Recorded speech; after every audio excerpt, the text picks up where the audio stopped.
Victoria Hale moved through the Caldwell Ridge kitchen that morning like she owned every inch of it. Because in her mind, she did. She stopped at the doorway, folded her arms across her chest, and looked at Clara Bennett the way a person looks at something they've already decided to throw out. "You burned the oatmeal," Victoria said. Flat, not accusatory. Worse, dismissive, the way you'd speak to someone too simple to bother being angry at. Clara turned from the stove. The oatmeal was fine. Anyone with eyes could see it. "It isn't burned," Clara said. Victoria crossed the kitchen, picked up the pot, made a show of examining it, and set it back down with a sound that managed to be both quiet and contemptuous. "My sister fed this family for 11 years, she said. She never burned the oatmeal." Then she walked out. And in the doorway where Victoria had stood, 3 children appeared. William, stiff and watchful at 11, Rose pressing herself against the frame at 8, and little Noah, 4 years old, staring at Clara with eyes that had already seen more loss than any child should carry. None of them said a word. They'd learned not to. If you've ever walked into a home that used to be full of life and felt the silence pressing back at you, you already know what Clara felt standing in that kitchen. Stay with this story. Subscribe to the channel if you haven't yet, and hit the like button so more people can find it. Drop your city or country in the comments. I read every single one, and I love knowing how far this story has traveled. Don't go anywhere. This is only the beginning. The position had been advertised through a letter that reached Denver in late September of 1879, passed between the hands of women who needed work. Clara Bennett was 34 years old, had been a widow for 2 years, and had $17 to her name. The letter described a ranch in the Colorado high country, a widower with 3 children, a household that required managing. It offered room, board, and a wage that would have been modest even for comfortable times. For Clara, it was a lifeline dressed up as a job posting. She took the stage north and then a hired wagon east toward the mountains, sitting with her small suitcase on her knees and watching the land change around her. The driver, a leathered man named Hobbs, who seemed to communicate primarily through grunts, told her without her asking that Caldwell Ridge Ranch was the biggest private holding in the county. He told her Ethan Caldwell had come up from nothing, built the ranch over 15 years with his own labor, and a stubbornness that even people who didn't like him admitted was something to respect. "His wife passed in February," Hobbs said, not looking at her. "I know," Clara said. "That's why he needs help." Hobbs said nothing for a while. Then, "The sister-in-law's been running things." "Victoria Hale," Clara said. Hobbs glanced at her sideways. "You know about her?" "I was told." Another silence. Then Hobbs said, in a tone that was trying to be neutral and not quite making it, "She ain't going to be pleased you're there." Clara had figured as much. She looked back out at the mountains and tried to prepare herself, though she'd learned over 2 years of hard living that there was no real preparing for the thing you hadn't met yet. You could only sharpen your edges and walk forward. The ranch itself was visible from more than a mile out. It sat against a ridge of pine-covered hills, the main house large and well-built, the barns and outbuildings spreading out from it in an arrangement that spoke of money and organization. It was a working operation, clearly. Even from a distance, Clara could see the movement of men and animals. But the house itself had a quality she noticed as the wagon pulled through the gate. The curtains were all the same, all closed to the same degree. Like someone had made sure everything matched without caring whether it felt right. Ethan Caldwell came out of the barn when the wagon stopped, not the house. He was a tall man, broad through the shoulders, with a particular kind of leanness that came from constant physical work rather than any intention. His face was the kind that had probably been easy to read once and had learned through grief to be a wall. He shook her hand with the efficiency of a man who shook many hands and remembered few of them. "Mrs. Bennett," he said. "Mr. Caldwell." He looked at her suitcase. "That everything?" "Yes."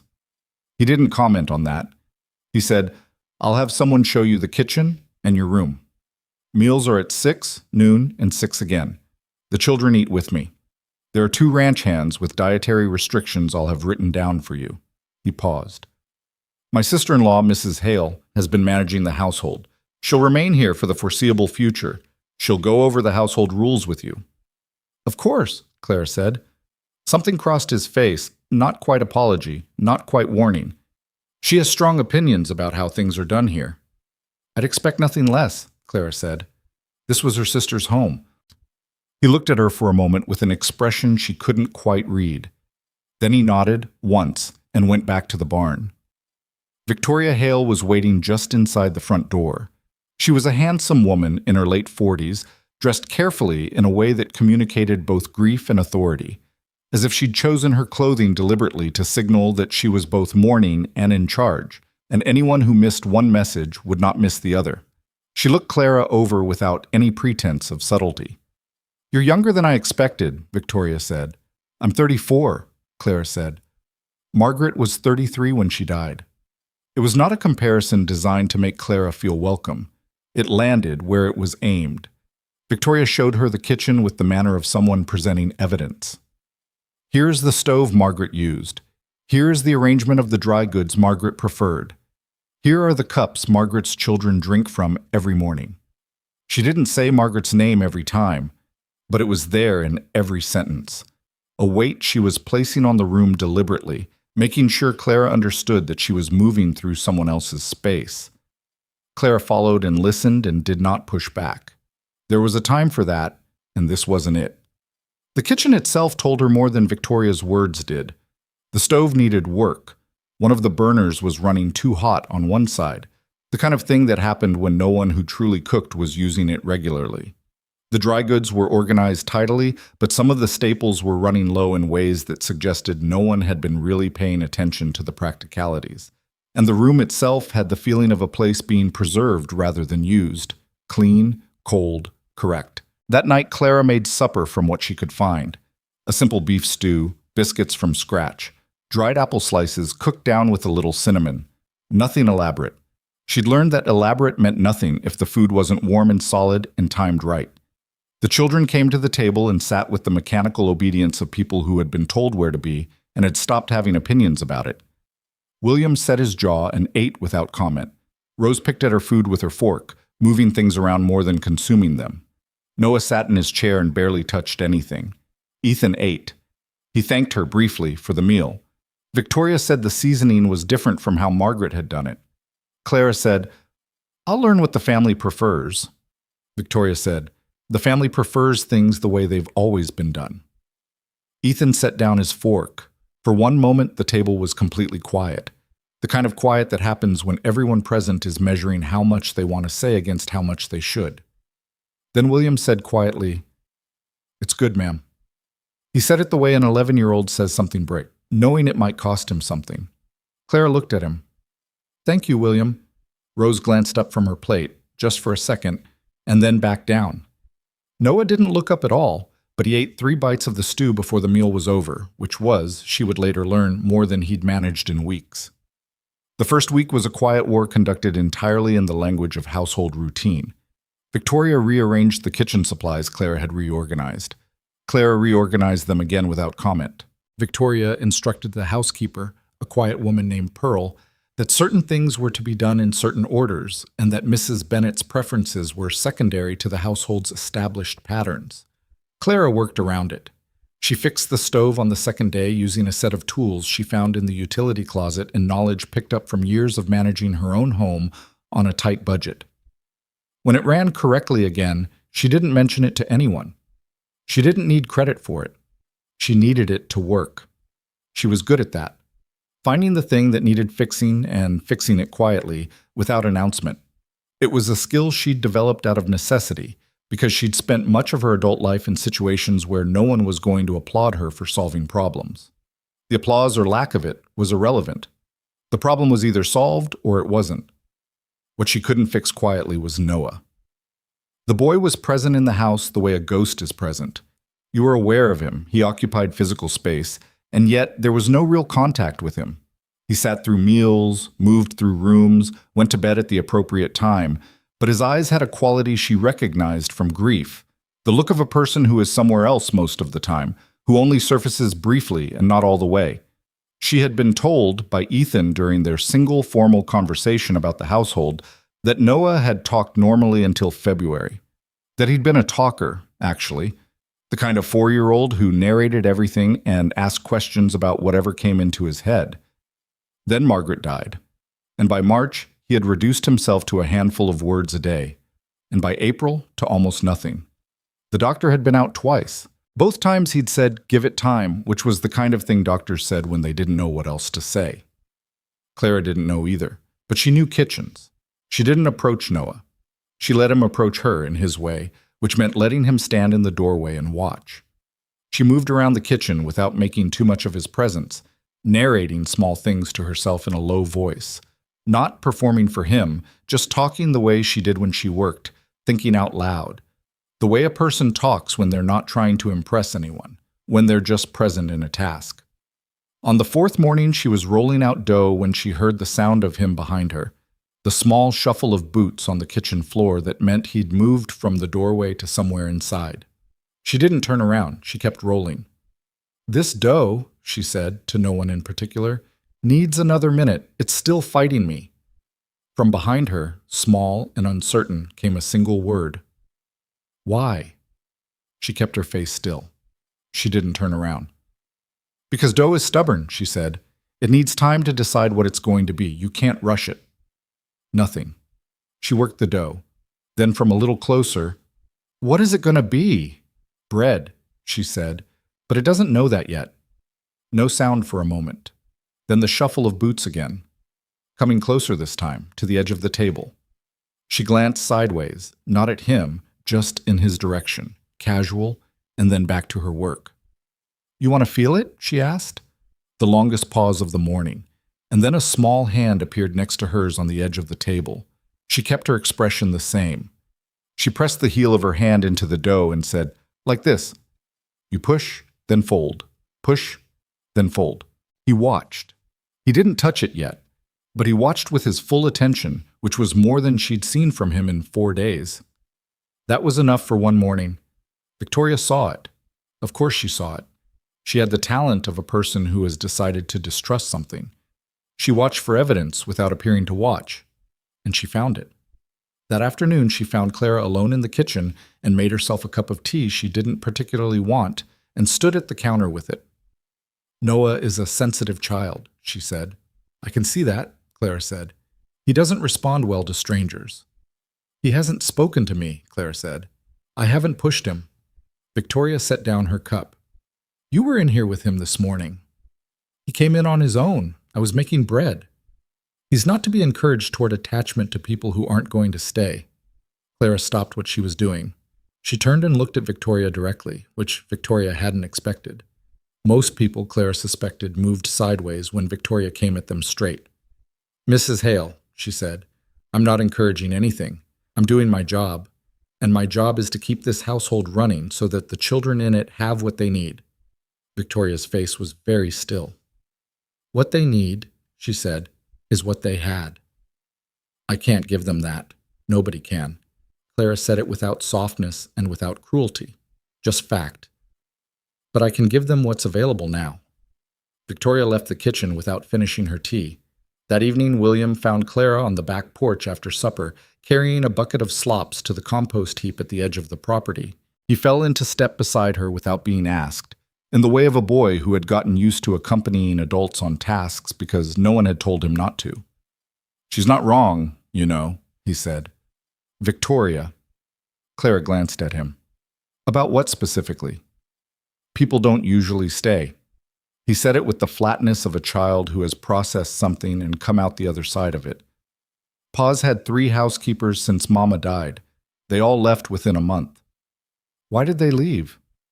He was quiet for a moment. "Victoria, did she drive them off?" "She made it difficult." He paused, and Pa didn't stop her. Clara nodded slowly. She reached the compost heap and upended the bucket. "Why are you telling me this?" she asked. The boy thought about it. In the fading evening light, he looked older than 11, and then suddenly younger again, the way children sometimes did when they thought too hard about things they shouldn't have to think about at all. "Rose ate almost all of her supper tonight," he said. "She hasn't done that in a long time."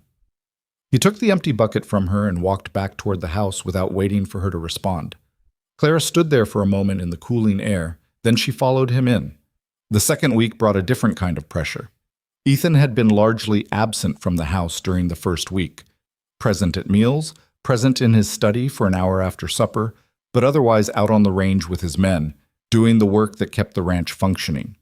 He was the kind of man who dealt with grief by exhausting himself, which was a common strategy and one with the benefit of at least keeping the operation running, even as it left the house to fend for itself. But on the 9th day, a problem with one of the fence lines on the north range kept him close to the main buildings, and Clara encountered him in ways she hadn't yet, passing through the kitchen mid-morning, eating lunch at the table rather than in the field, walking through the rear yard in the afternoon. He was a difficult man to read, and she wasn't certain he was trying to be. She noticed things about him that he probably didn't realize he showed. The way he paused at the door to the room off the kitchen that must have been where Margaret kept her sewing things.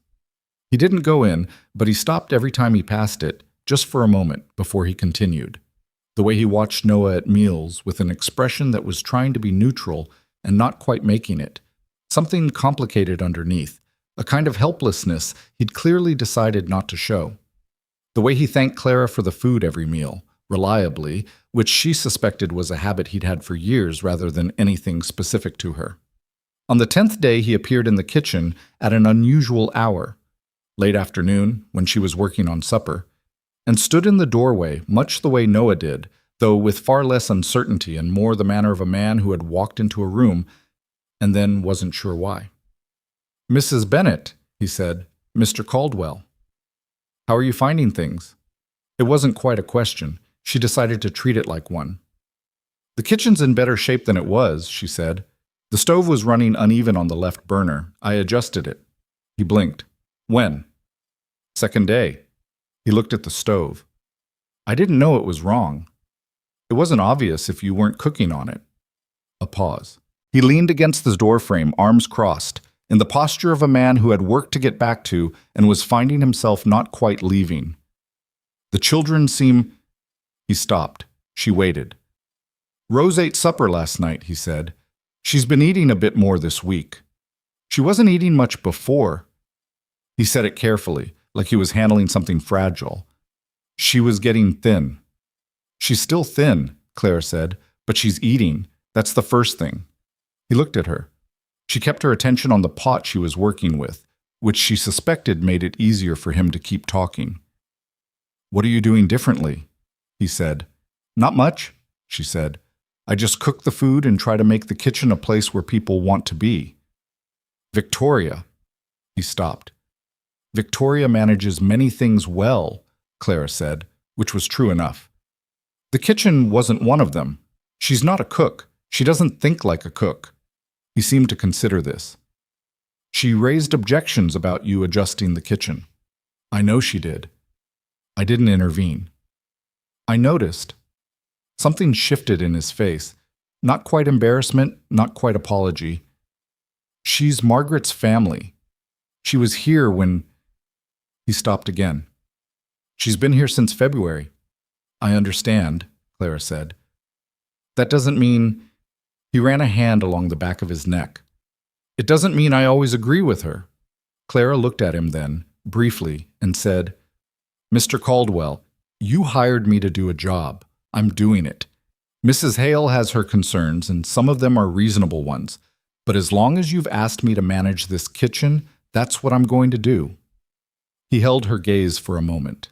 There was something in his face she couldn't name, the look of a man who had been braced for something and had it not happen and wasn't quite sure what to do with that. "All right," he said. Then he pushed off the door frame and went back to whatever had been waiting for him, and Clara turned back to the pot, and the kitchen held its warmth around her, and outside the sun was going down over the ridge in the colors of autumn. That night, for the first time, all three children ate everything on their plates. She didn't mention it to anyone, but she noticed it, and she suspected Ethan noticed it too. The last thing that happened in those first 2 weeks was small and would not have seemed important to anyone observing it from outside. On the 14th evening, Clara was finishing the cleaning after supper when she heard movement in the kitchen and turned to find Noah standing not in the doorway, but fully inside the room, at the edge of the table, watching her. She said nothing. She kept wiping down the counter.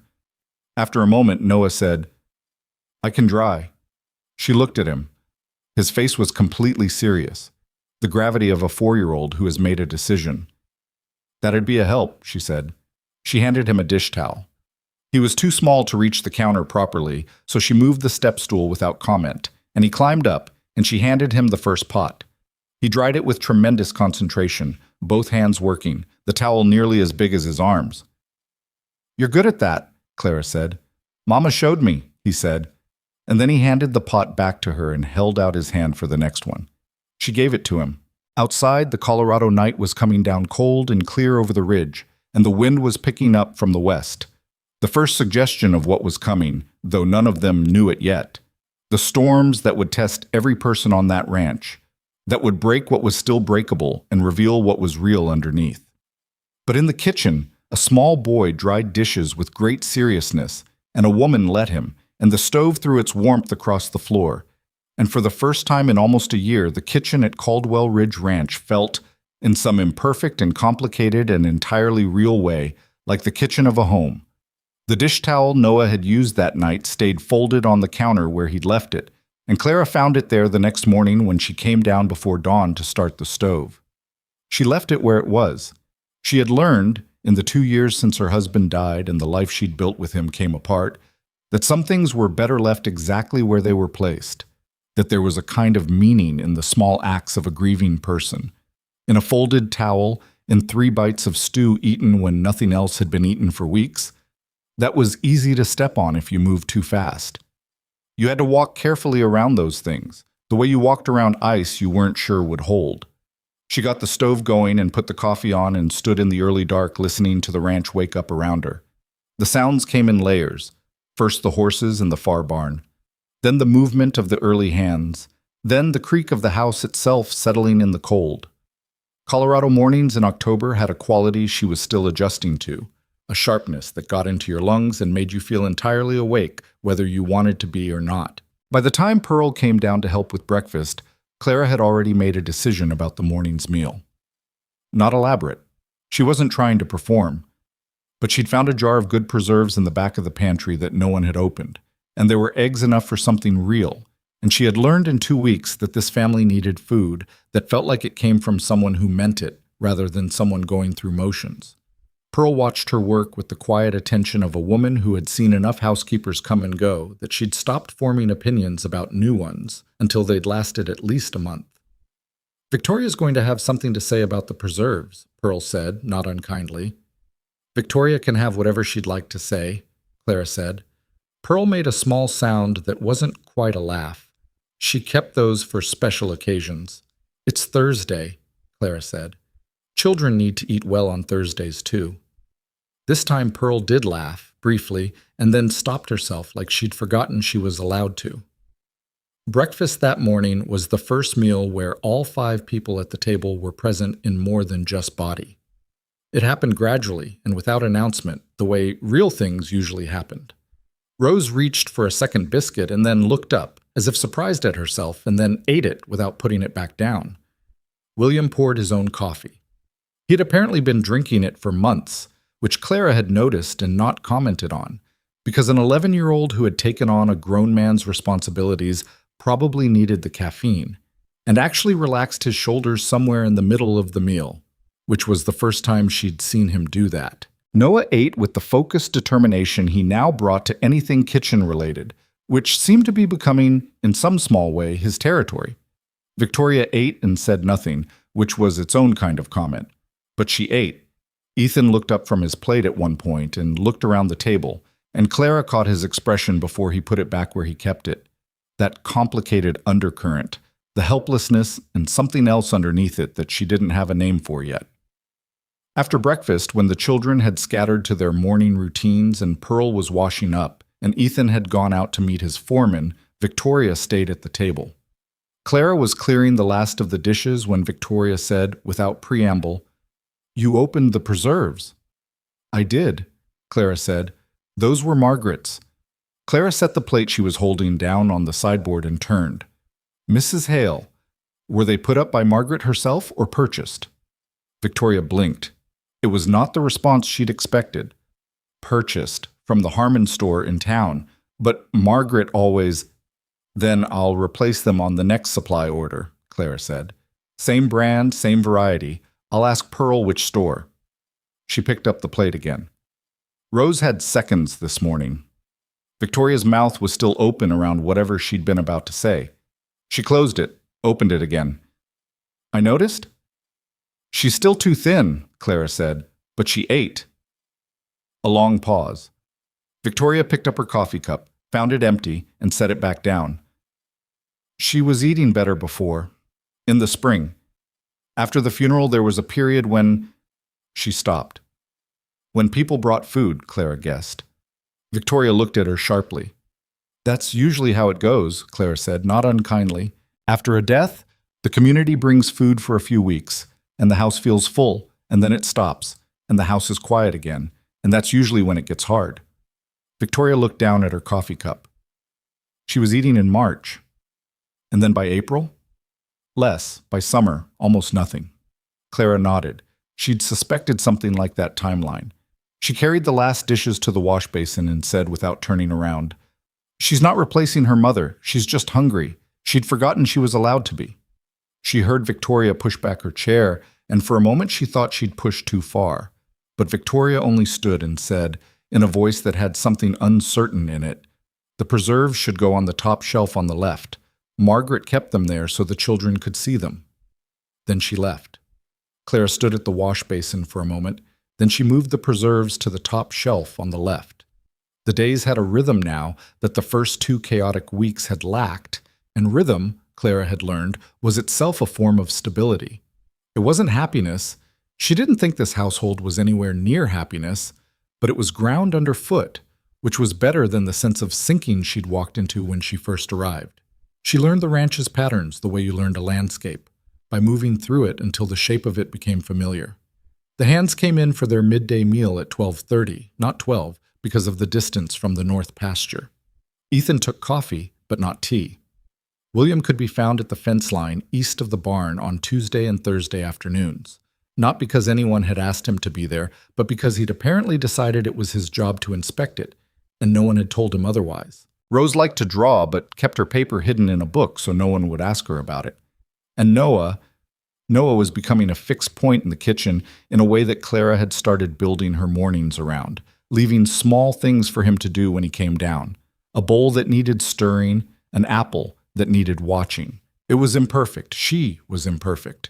She burned a batch of rolls on the 15th day because she was thinking about something else and let the stove run too hot, and William found her scraping the blackened bottoms into the waste bin with an expression of focused frustration, and he said, Victoria's going to hear about this. In a tone that was so precisely dry, she laughed before she could stop herself. And then William, startled, laughed too. A brief, rusty sound, like something that hadn't been used in a while.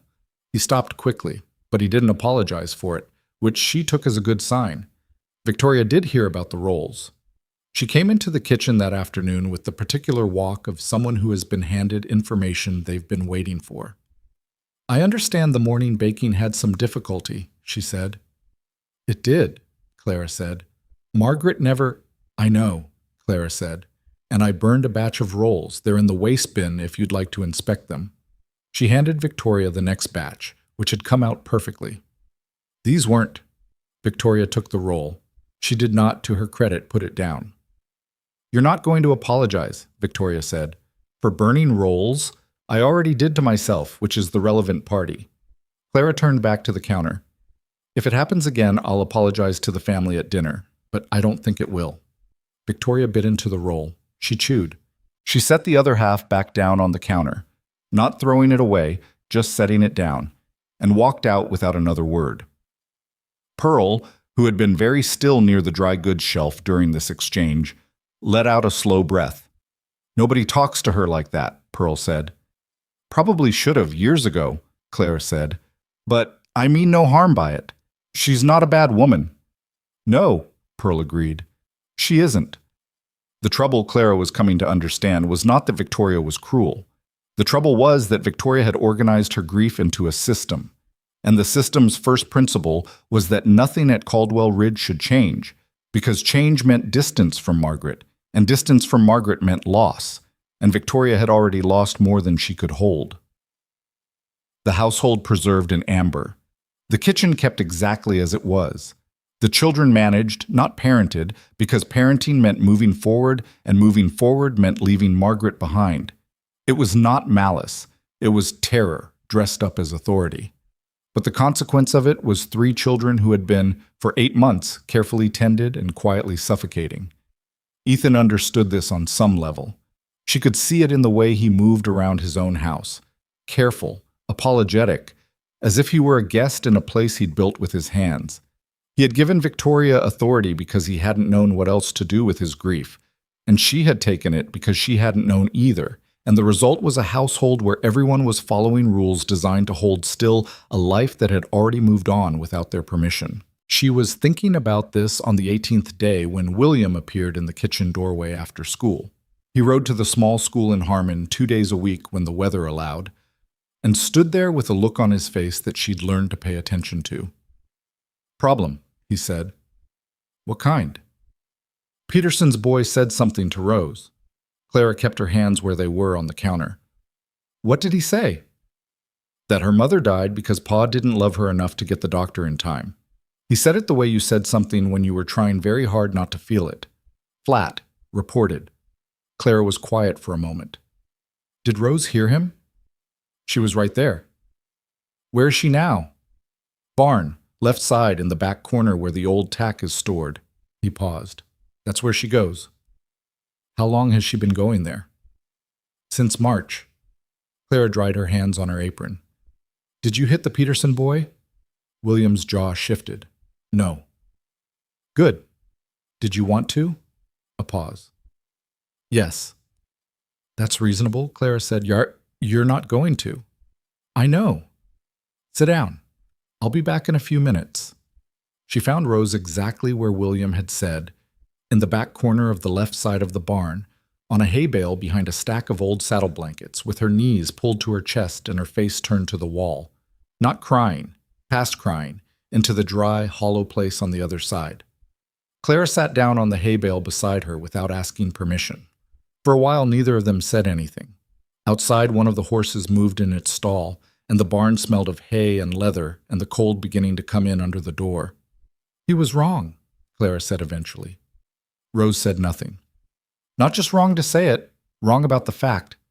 Rose's voice, when it came, was very small and very controlled. "How do you know?" "Because I've lived long enough to know that's not how illness works. And because your father is not a man who would have waited." Rose's shoulder moved. Not quite a shrug. "My husband died 2 years ago," Clara said. "I did everything right. It didn't matter." Rose turned slightly, not quite looking at her. "I don't say that to make you feel better," Clara said. "I say it because the Peterson boy was trying to put blame somewhere because that's what people do when they don't understand something. It's easier to blame someone than to understand that sometimes things happen and there's nobody to blame." The longest silence of the afternoon. Then Rose said, "Do you still think about him, your husband, every day? Does it stop?" "Getting smaller," Clara said. "Doesn't stop. Gets smaller. You learn to carry it differently." Rose pressed her face against her knees for a moment. Then she said, muffled, "I don't want it to get smaller." "I know. If it gets smaller, it means I'm forgetting." "It doesn't work that way," Clara said. "You don't forget. The love doesn't shrink. Just the weight of it changes." Rose didn't respond, but something in her posture shifted. A small release. The incremental letting go of a breath she'd been holding since February. They sat for a while longer. Then Clara stood up and said, "William's in the kitchen." And Rose nodded. And after a minute, she got up and followed Clara back across the yard. Ethan was in the kitchen when they came in, which neither of them had expected. He was standing at the counter with a cup of coffee and the look of a man who had stopped in for something and then not moved. He looked at Rose when she came in, and something crossed his face, the helplessness again, and underneath it, this time, something rawer. Rose stopped in the doorway. Ethan said, "William told me." Rose looked at her boots. "He was wrong," Ethan said. His voice came out rougher than he probably intended. "I know," Rose said. "Your mother—" He stopped. Started again. There was nothing. I got the doctor. The doctor couldn't. He stopped again. Clara moved to the stove and kept her back to them because this was not hers. She could be present in it, and that was all. Rose crossed the kitchen and put her arms around her father's waist, and Ethan, who had been standing with his coffee cup and his careful grief, put his hand on the back of her head and held her there. William, sitting at the table with a glass of milk and the studied casualness of a boy pretending not to watch, looked down at the table. Noah appeared in the doorway, surveyed the situation, and then walked to the stove and stood next to Clara. "What are we making?" he whispered. "Supper," she said quietly. "What kind?" "The good kind." He nodded as if this were a satisfactory answer and climbed onto the step stool. The third week brought Ethan into the kitchen in a new way, not hovering in doorways, not stopping briefly, but actually present, asking questions that were not about ranch logistics. It happened unevenly, the way changes happened in people who were not trying to change. He came in one morning when she was dealing with a difficult bread batch. The yeast was old, she'd been meaning to replace it and hadn't gotten to town yet, and watched for a moment and then said, "What's the problem?" And she explained more than she'd intended to about the chemistry of yeast and why temperature mattered. And he listened with the focused attention of a man who absorbed practical information easily, and then said, "There might be some new bought yeast in the supply room. Pearl brings things in on Fridays," and went and looked and brought her back a tin. It was a small thing. It was the kind of small thing that, accumulated, meant something. She noticed that he watched the children differently when she was in the room, more freely, the way a person relaxes their guard when they feel the space is safe enough to lower it.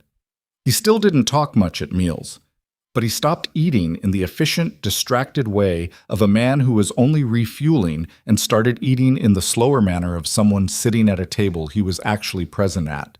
Victoria noticed this too. She came to Clara on the 20th day with a different kind of energy than she'd had before. Less armored, which somehow made her more dangerous, because armor at least was predictable. "You're changing things," Victoria said. "I'm cooking meals and managing the household," Clara said. "Those were the terms of my employment." "Ethan is—" She stopped, started differently. "He's different since you came." Clara kept her expression neutral. "He's a man whose children are eating. That changes a person." "It's more than that, and you know it." Clara set down what she was holding and gave Victoria her full attention, which she'd found was usually better than trying to work around her. "Mrs. Hale," she said, "what is it that you're afraid is going to happen?" Victoria's chin came up. "I'm not afraid." "You're afraid every day," Clara said, not unkindly. "You were afraid the day I arrived. You've been afraid since February. It's understandable. You lost your sister." Victoria's face did something complicated. "Don't," she said. "I'm not trying to wound you with it. I'm saying I see it." "I don't need you to see it." "Maybe not," Clara said. "But I do. And I'm not your enemy. I'm not trying to take anything from Margaret's memory, or your place here." Victoria looked at her for a long moment. "My place here ends when Ethan decides it does." "I know," Clara said, "and I think you know he's not going to do that." The silence that followed was a different kind of silence than the ones they'd had before, less combative. Victoria looked at the window for a moment, and in the afternoon light she looked older and more tired than she did in confrontation. "She was 12 years younger than me," Victoria said. "Margaret." The words came out quiet, not intended to be heard by anyone in particular.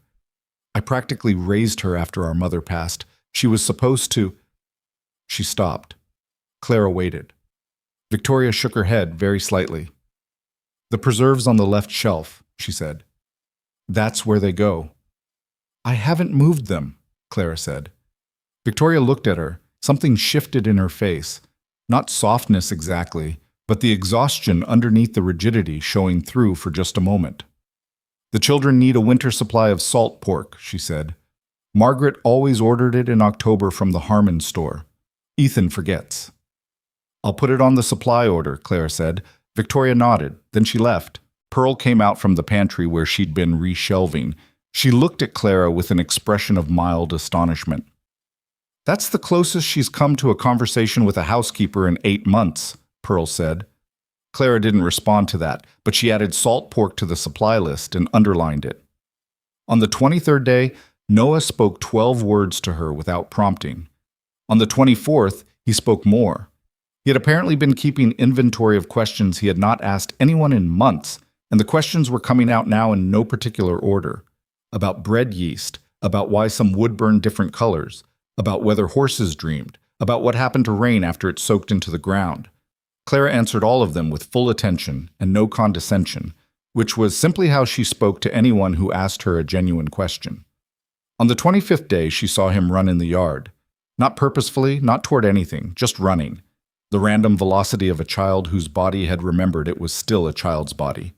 He ran in a circle and then stopped and looked embarrassed, as if he'd forgotten himself. Clara, watching from the kitchen window, did not go out or call to him. She just watched. Then she went back to supper. Ethan saw it too. He was coming back from the west barn and he'd stopped when Noah ran, and he stood watching his youngest son with an expression Clara glimpsed through the window before she turned away. A man being very still with something large moving through him, trying to hold himself together around it. That evening, after supper, when the children were in bed and Victoria had retired early with what she said was a headache, and Pearl had gone home to her own small house on the property, Ethan came and sat at the kitchen table while Clara finished the cleaning. He didn't say anything for a while, and she didn't push him. Eventually he said, "Noah ran today." "I saw," she said. "He hasn't run since—" He stopped. "He used to run everywhere. Couldn't get him to walk anywhere. Margaret used to say he had springs instead of feet." He said her name carefully, like he was still testing whether he could. Clara kept wiping down the counter. "He asked me 3 questions at supper tonight," Ethan said. "I counted." "He's been saving them up," Clara said. "What do you mean?" "When children stop talking, it doesn't mean they stop thinking. They're just storing it. When they feel safe enough, it starts coming back out." Ethan was quiet for a while. "How do you know that?" "I don't know it the way doctors know things," she said. "I know it from watching people." He looked at his hands on the table, working hands, scarred at the knuckles, not the hands of a man who'd built his empire from behind a desk. "I don't know how to do what you do," he said, "with them. I know how to run a ranch. I know how to manage men and cattle and land and weather.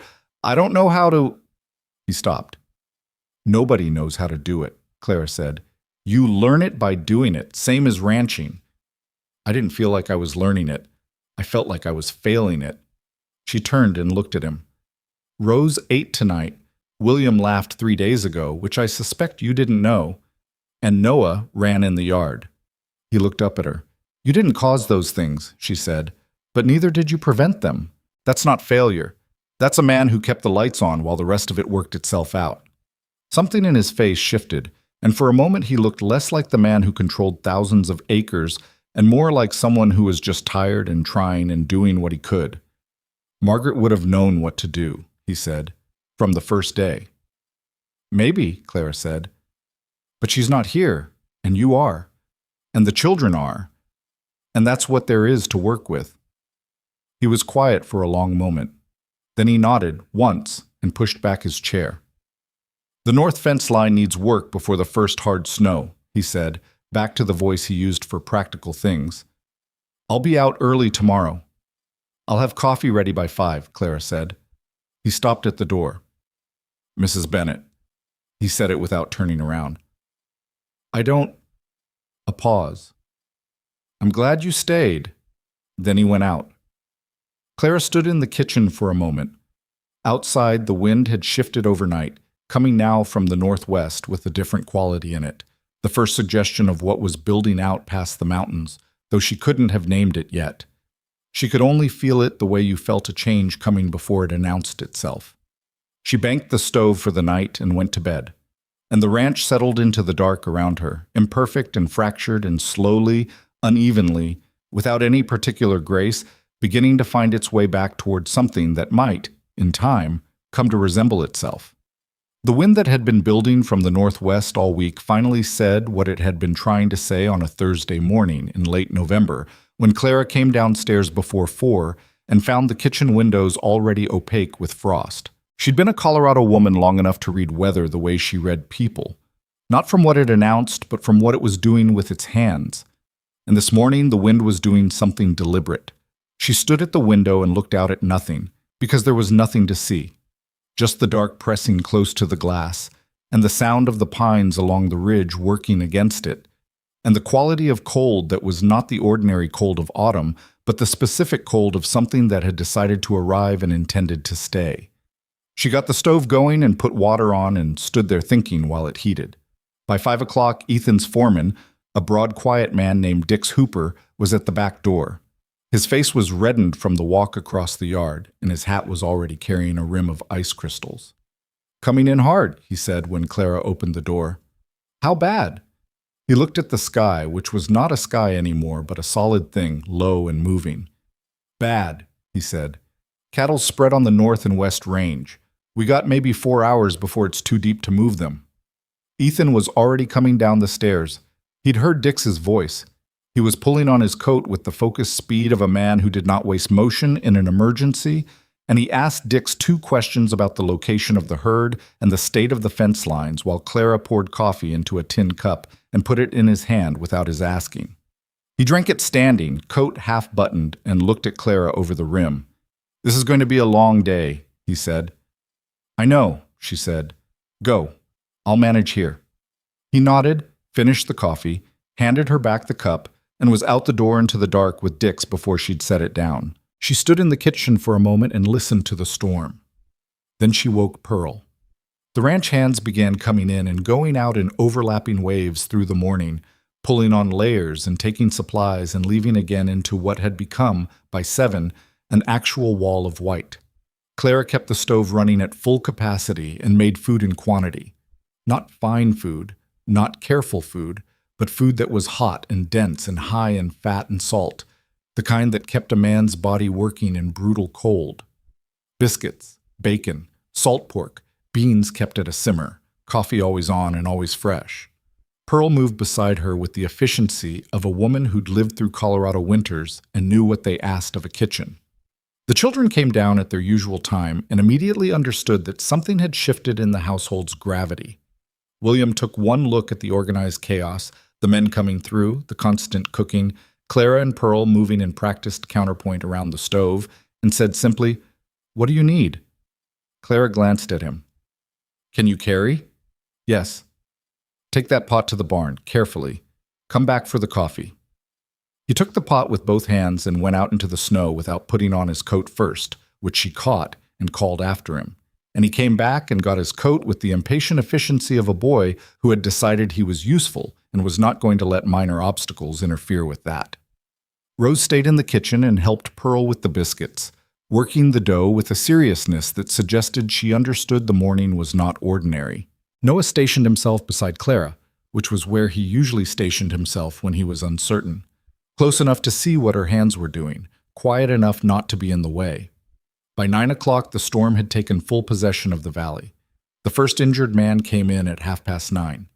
His name was Garrett, one of the younger hands, and he'd taken a fall from his horse in the whiteout conditions and cut his forearm on the fence wire. The wound was not dangerous, but it was deep and it was bleeding well, and he came in gray-faced and pressing his sleeve against it with his other hand. Clara had him sit at the kitchen table. She'd dealt with worse. 2 years on the frontier as a widow, managing a homestead alone, had introduced her to the particular educational qualities of necessity. She cleaned and dressed the wound with the supplies Pearl knew were kept in the utility room, and she did it without drama, which seemed to be what Garrett needed because he stopped looking like he was about to embarrass himself by fainting. "It hurts," he said, apologetically. "I'd worry if it didn't," Clara said. "Hold still." Noah, who had watched this entire procedure from the step stool with the absorption of a small scientist, said, "Is he going to die?" "No," Clara said. "He has a lot of blood on his sleeve." "He has a lot of blood in him," Clara said. "That's just some of the extra." Garrett, despite himself, laughed. The color started coming back into his face. The second problem arrived at 11, and this one was larger. Dix Hooper came in from the storm with 3 men behind him and the look of someone who was managing the gap between what he needed to say and what he could afford to let show. "Where's Mr. Caldwell?" Clara asked immediately. "On the North Range." Dix pulled his hat off and beat the snow from it against his leg. He took a fall. Horse went down on a patch of ice under the snow, threw him. He's walking, but his side took the fence post. Clara was already reaching for her coat. How far? Too far in this, Dix said. We brought him in as far as the east barn. He won't come any farther told us to get back to the cattle. Of course he did, Clara said. She went out into the storm. It was a different thing, the storm, from inside the kitchen and from inside it. The wind hit her with physical insistence the moment she cleared the back door, and the snow was not falling so much as moving sideways, finding every gap in her coat and the back of her neck. She kept her head down and followed Dix, who was a reliable object to navigate by, and made the east barn in what felt like too long but was probably 2 minutes. Ethan was sitting on a hay bale near the door with his arm pressed against his ribs, and the particular expression of a man who is in real pain and has decided not to acknowledge it. He looked up when she came in, and his expression shifted, not to relief exactly, more to a kind of resignation, as if he'd known she'd come and had not had the energy to decide whether he wanted her to. You didn't need to come out, he said. Dick said you took a fence post to the ribs. I'm fine. Let me see. Mrs. Bennett. Mr. Caldwell. She sat down on the hay bale beside him, close enough to work. You can argue with me, or you can let me look. The storm doesn't care which you choose. He held very still while she pressed carefully along his left side. She wasn't a doctor. She knew the limits of that, knew she couldn't tell a broken rib from a badly bruised one without equipment she didn't have. But she could tell that he was not in the acute danger of internal damage, that his breathing was controlled and not wet-sounding, that the pain was localized rather than spreading. Bad enough. Not catastrophic. Likely cracked, she said. Could be just bruised. Either way, you can't... I have cattle. You have men, she said. Dix has managed cattle drives without you. He can manage this. It's my ranch. It's your ranch, and your children need you alive to run it. She said it without heat, just fact. Come inside. He looked at her for a moment with something that was not quite anger and not quite something else. The frustration of a man who was used to being the one who managed things, looking at a situation he couldn't manage and finding someone else already managing it. Fine, he said. Not graciously, but he said it. Getting him across the yard was more difficult than going out had been, because he was favoring his left side and the wind had picked up further, and the snow was now covering features of the yard she'd thought she'd memorized. She put her shoulder under his right arm, and he took the support with the stiffness of a man who hadn't leaned on anyone in years and wasn't sure how to do it. They came through the kitchen door in a blast of cold and snow, and the whole kitchen, Pearl, Rose, William, Noah, 2 ranch hands who'd come in to warm up, Garrett still at the table with his bandaged arm, went quiet. Noah was off the step stool and at Clara's side in 4 steps. Pa fell, he said. Not a question. He'd heard something or seen something in the way they came in. I'm fine, Ethan said. He'd said it too many times this morning for it to carry weight, but he said it again. You're not fine, Noah said. You're holding yourself funny. Ethan looked down at his youngest son. Something shifted in his face, the pain and the stubbornness both, briefly, making room for something else. When did you get so observant? Ethan said. Clara says you should pay attention to how people hold themselves, Noah said. It tells you what they're not saying. A beat of silence. Clara very carefully did not look at Ethan's expression. She got him seated at the far end of the kitchen table, away from the traffic of men coming in and out, and wrapped his ribs with strips of cloth from the utility room while Pearl kept the food going and the hands kept moving through. He sat through it without complaint, which she'd half expected, and drank the coffee Rose brought him without comment, which she hadn't expected. Rose handing her father a cup and him taking it and saying quietly, "Thank you, Rosie," with something in his voice that suggested he understood it was not just coffee she was offering. Rose went back to the biscuits, but her shoulders had dropped a half-inch. The storm peaked in the early afternoon and then kept going. That was the thing about the serious Colorado storms. They peaked and you thought they were subsiding, and then they ran a second act, deeper and more committed than the first. By 1 o'clock, the snow was past the lower fence rails and still coming, and the visibility from the kitchen window was down to the near side of the first barn. 3 more men came in with varying degrees of cold damage. 2 had been out too long and needed warming in stages, which Clara managed with heated bricks and blankets and water at the right temperature. Not hot, never hot for a man that cold, because the shock of it could stop a heart as sure as the cold could. One had a badly sprained ankle from a hidden gully. She dealt with each in turn, keeping the kitchen moving, keeping the food coming, keeping Pearl and Rose and even William, who had come back in from the barn with frozen hands and then recovered and asked what he could do next, oriented and busy. Busy was the thing. A busy person did not panic. A busy person had a task and a next task and the ground under their feet.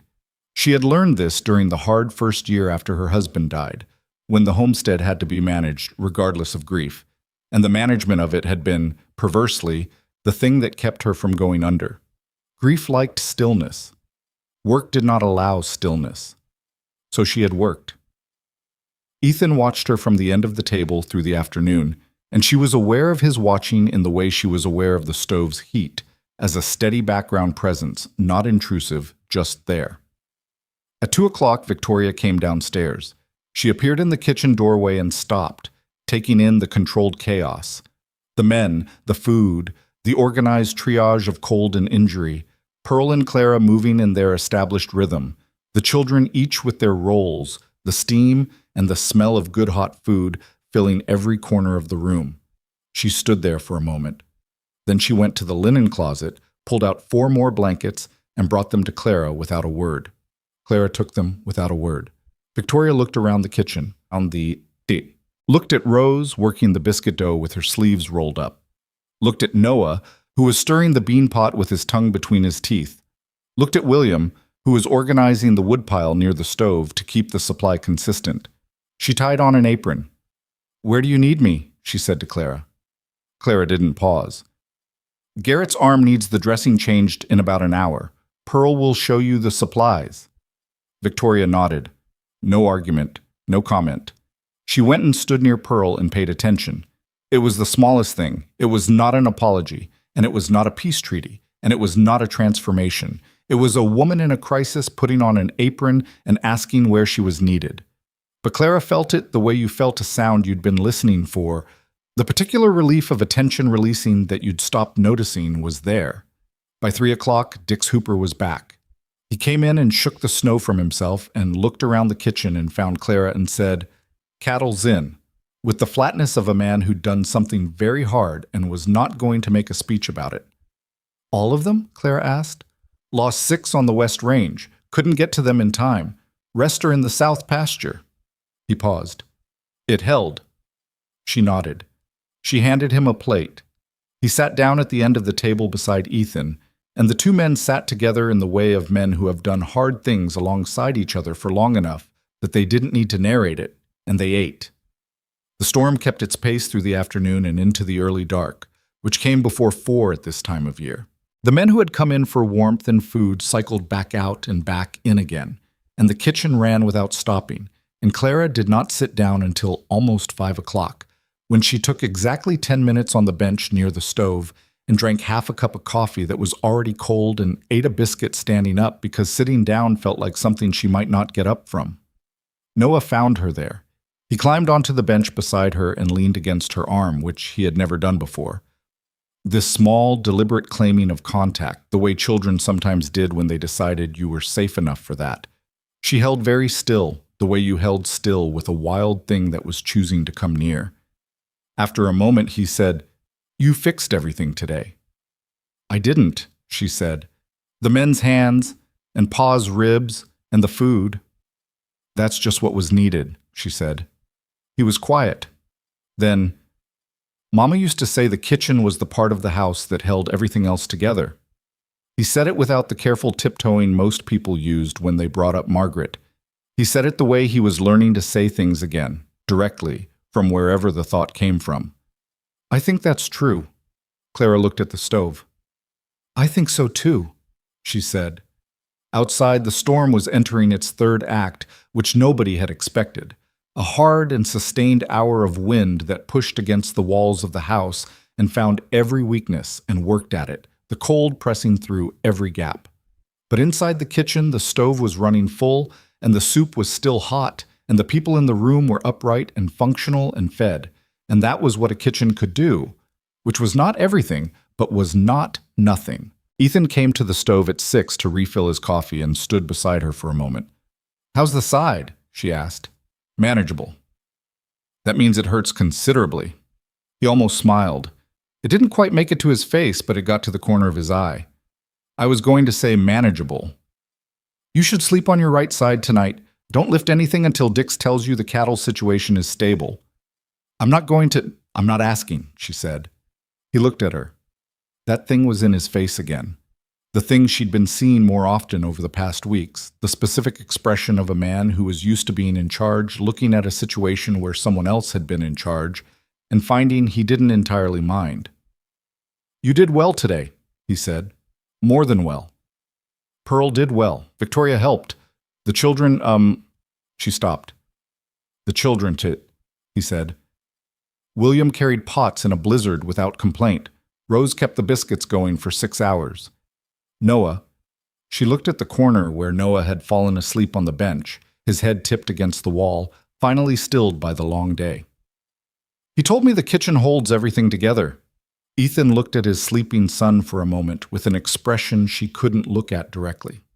It was too private, too much the face of a father recognizing something about his child that he'd been afraid he'd lost access to.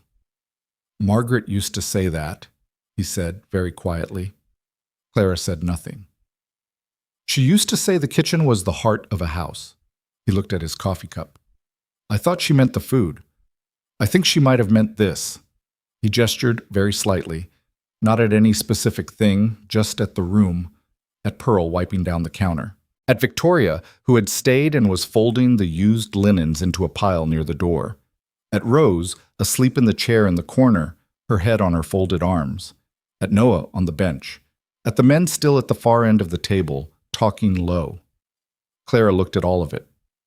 "She was right," Clara said. Ethan nodded once. He took his coffee and went back to Dick's, and the conversation there turned to the cattle loss and what would need to be done in the morning, practical and forward-facing, the language of men who managed things. Clara went back to the stove. The storm outside made itself heard in the walls and the windows and the door, but the kitchen held against it. The stove threw heat. The soup was still good. The people in the room were all, in their different ways and by different roads, still here. It was not a perfect thing. Ethan's ribs would hurt for weeks. 6 cattle were gone and wouldn't come back. The north fence would need significant repair in the spring. Victoria had folded linens in silence rather than spoken a word about any of it, and the distance between that and actual reconciliation was still considerable. But the kitchen had held, and somewhere in the long, unspanned distance between where this family had been in February and where it might eventually arrive, that was not nothing. It was, Clara thought quietly, while she stirred the soup and listened to the storm work at the windows and felt the heat of the stove against the front of her coat. It was something real. And real was the thing you built on. The storm finally broke before dawn, going quiet between 2 and 3 in the morning the way storms sometimes did. Not gradually, but all at once, as if it had said what it came to say and had no further use for the conversation. Clara woke in the sudden quiet and lay in the dark and listened to it for a moment. Then she got up. She came downstairs to find Ethan already at the kitchen table, his coffee cold in front of him, his eyes on the window where the first gray light was beginning to define the edge of the ridge. He heard her on the stairs and looked back, and neither of them said anything for a moment. The kitchen was still warm. The stove had banked itself through the night the way a good stove did, holding coals without her. The room smelled of the day before, soup and wood smoke, and the specific smell of a room that had been full of people working. She went to the stove and built it up again, and put the coffee on and stood there with her back to him while it heated. 6, he said. He meant the cattle. "I know," she said. "Fence needs work on the north side." Dick said. A pause. Outside, the first real light was coming, thin and pale over the snow, which lay 3 feet deep across everything she could see and turned the familiar shapes of the ranch into something unmapped and clean. It would be hard the next days, digging out, assessing damage, accounting for what had been lost and what it held. That was the work that came after the storm. It was always harder than the storm itself because you had to look at what remained and figure out what to do with it. She poured his coffee and brought it to the table and sat down across from him, which she had never done before. She'd always been the person moving in this kitchen, not the person sitting. He noticed it. He didn't comment. They sat in the early quiet with their coffee and the new light coming through the window, and neither of them needed to fill it. After a while, Ethan said, "Thank you." "You don't?" "Yes, I do," he said. Simple. Not the polite reflex of a man thanking the help, but something said because he meant it and understood what he was thanking her for, which was not only yesterday, was not only the storm, was the weeks before it. Clara looked at her coffee cup. "All right," she said. Outside, one of the horses in the near barn made a sound, and then another answered it, and the ranch was waking up around them again, beginning its accounting of what the night had cost and what was left to work with.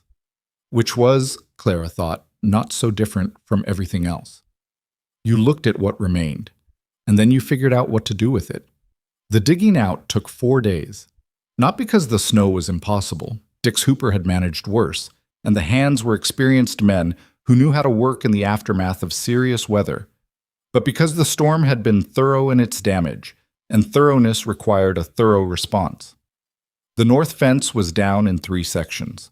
The feed supply in the east barn had been compromised by a roof leak that nobody had caught in time. 2 of the younger horses had stress injuries from the cold that needed careful management, and the cattle that remained, the ones they hadn't lost, needed daily checking in conditions that were still brutal, the temperature dropping hard each night and only partially recovering each day. Ethan worked through it with his ribs wrapped and Dix beside him, and the focused determination of a man who processed difficulty by moving through it at speed. Clara watched him and said nothing about the ribs, because she could see they were hurting, and she could also see that telling him to rest was a sentence she could use her energy on or not, and she'd decided not. She kept the food dense and hot and available at irregular hours to match the irregular hours the work demanded, and she made sure there was always something warm waiting when he came in, and she did not comment on the way he held himself when he thought no one was looking. The children settled into the post-storm days with a different quality than they'd had before it. Something had shifted in the household's atmosphere during those long hours in the kitchen, and the shift had not reversed when the snow stopped.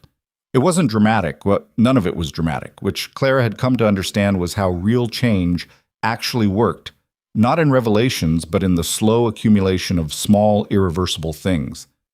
But it was real. William had taken on 2 of Dix's lighter tasks without being asked, showing up at the right places at the right times with the right tools, in a way that suggested he'd been paying attention to ranch operations for longer than anyone had given him credit for. Dix, who was not a man who gave praise easily, mentioned it to Clara in passing one morning, not as a compliment exactly, more as a report of a fact he'd found surprising. "The boy knows what he's doing," was what he said, which from Dix was roughly equivalent to a formal commendation. Rose had started drawing again. Clara only knew this because she'd found a sheet of paper tucked into the back of the kitchen drawer that Rose must have left by accident. A careful sketch of the kitchen stove, detailed and competent, with the coffee pot on the left burner and the stack of morning biscuits on the cooling rack and a small figure at the edge of the frame that could have been Clara or could have been anyone and was, Clara suspected, deliberately ambiguous. She put the paper back exactly where she'd found it. And Noah. Noah had become, over the weeks and then conclusively in the long day of the storm, a different child than the one who had stood silent in the kitchen doorway in early October. Not recovered. She was careful with that word in her own mind, because recovered implied something returned to its original condition, and that was not how people worked after loss. But present. Fully, constantly, sometimes exhaustingly present, with his questions and his careful helping and his habit of narrating whatever he was doing in a low, steady voice that suggested he was making up for lost time. It was the narrating that undid Ethan quietly on the 5th day after the storm.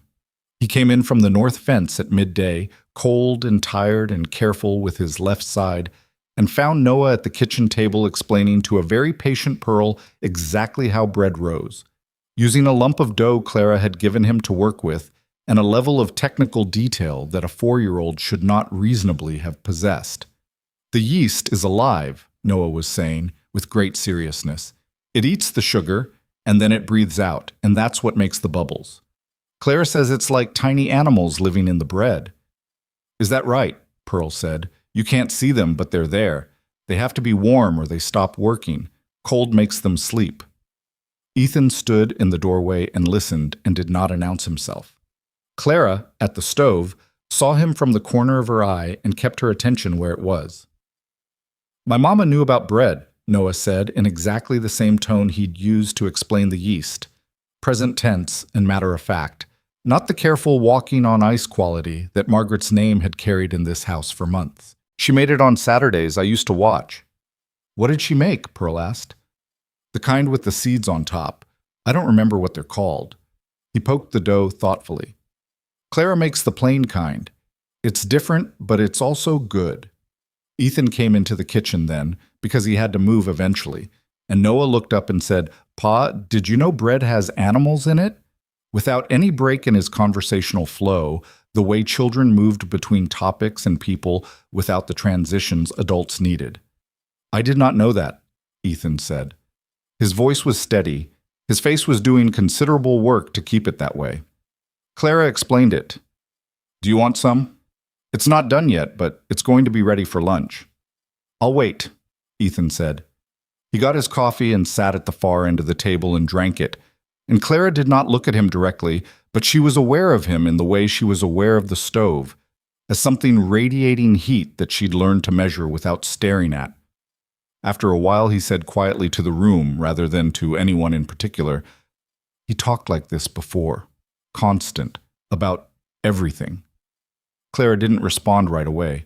Then she said, I know. I'd forgotten what it sounded like. He hadn't forgotten how, she said.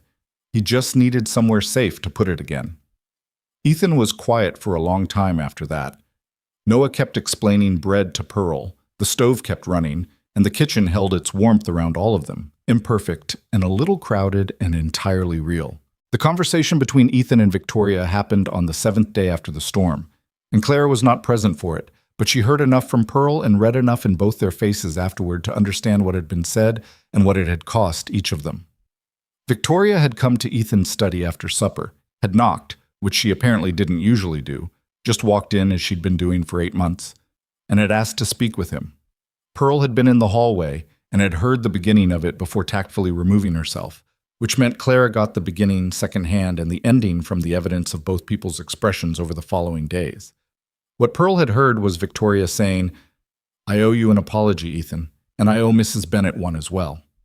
What Ethan had said in response was not something Pearl had caught, but it had been brief.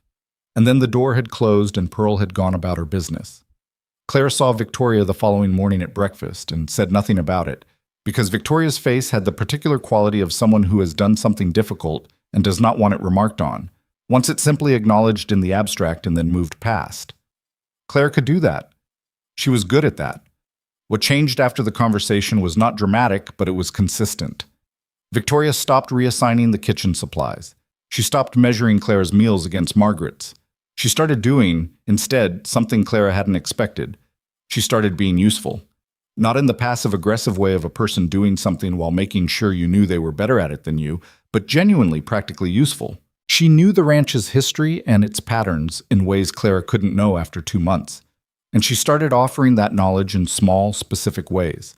The supply schedule, the hand's preferences and limitations, which of the neighboring ranches owed Ethan favors and which ones were owed favors. The names of the children's friends in town and which friendships mattered and which were casual. It was not warmth, not yet, but it was information offered without agenda, and that was its own kind of progress. The week after the storm was also the week that something shifted between Clara and Ethan in a way that neither of them named or acknowledged directly, which was the only way that kind of shift could survive in the early stages. It happened in the accumulated minutes of ordinary days, in the kitchen in the mornings, in the brief conversations at the end of evenings, in the way he had started asking her opinion on things that were not strictly kitchen business. It started with the supply order. She was putting it together at the kitchen table one afternoon, cross-referencing against the inventory Pearl had compiled. And Ethan came in for coffee and looked at what she was doing and sat down across from her and said, "You need to add feed corn for the north barn, they're running short." And she added it, and then without any particular plan, they spent 20 minutes going over the order together, his knowledge of the ranch's needs and her knowledge of the household's needs producing something more complete than either would have on their own. The next day he asked her what she thought about moving the younger horses to the south barn for the winter. She said she didn't know horses well enough to have a useful opinion on their management. He said, "You managed them fine the morning of the storm." She said, "I managed injured men, the horses I left alone." He almost smiled again. The corner of the eye thing that had become, she'd noticed, more frequent. "The south barn's warmer," he said. "Better for young animals." "Then move them," she said. "I think I will," he said, as if she'd settled something, and went back out. It was like that. Small, practical, real. She didn't examine it. She'd learned from her first marriage that the things worth having tended to arrive quietly and resist analysis, and the best approach was to simply stay present while they arrived and not get in their way. The thing she hadn't anticipated was William. William came to her on a Tuesday evening in December, 8 days after the storm, appearing in the kitchen after supper with the look he got when he had something to say and had been composing it for a while. She was drying the last of the dishes. She handed him a pot and he dried it without being asked, which had become their pattern, and for a few minutes they worked in the comfortable silence of people who had established their own small rhythm. Then he said, "Are you going to stay?" She kept drying. "I'm employed here. As far as I know, I still have the position." "That's not what I mean." She looked at him. He was looking at the pot in his hands with the careful attention of a boy who had learned to manage his own face. "I mean, are you going to stay?" he said. "Not because of the position." Clara set down her dish. She took a moment to think about what the honest answer was, because William deserved an honest answer, and she'd decided early on that she was not going to be the person who made comfortable promises to these children. "I don't know what the future looks like," she said. "I don't think anyone does." "The others left," he said. "The ones before you." "I know. They all said they'd stay too." "I haven't said I'll stay," she said. "I said I don't know what the future looks like. That's different." He looked up at her then. "What I can tell you," she said, "is that I have no intention of leaving, and I'm not afraid of Victoria. And your brother is talking again, which matters to me. And your sister ate supper tonight, all of it, and asked your father about the horses, which she hasn't done since before—" She stopped. "Those things matter to me. Whatever happens past that, I can't promise." William was quiet for a moment. He handed her the pot. "Okay," he said. "Okay," she said. He put the dish towel on the counter, folded, the way Noah always did, which meant he'd picked it up from his brother without knowing it, and said, "You burned the rolls twice in October, but not since," and went to bed. Clara stood in the kitchen and felt something she didn't have a precise name for, a mix of affection and the particular ache that came from caring about people you hadn't planned to care about and couldn't quite afford to lose. She put the pot away and went to bed herself. Victoria found her in the garden space behind the house on a clear afternoon the following week. It was cold, properly cold, the kind of December cold that made the air taste like iron. But the snow had packed down enough to walk on, and Clara had been out measuring the area, planning what she'd plant come spring if she was still here come spring, which was a thing she'd started allowing herself to think about. Victoria came out with 2 cups of coffee, which was an action so far outside their established dynamic that Clara almost didn't know what to do with it. She took the cup. They stood in the cold and looked at the dormant space that would be a garden. "Margaret wanted a garden here," Victoria said. "She never got around to it." "What did she want to grow?" Victoria thought about it. "Tomatoes. She was stubborn about tomatoes. Everyone told her the altitude was wrong for them, and she said she'd grow them anyway." A pause. She never had the chance to find out. "Might be she was right about the tomatoes," Clara said. Victoria looked at her with something that was almost a smile.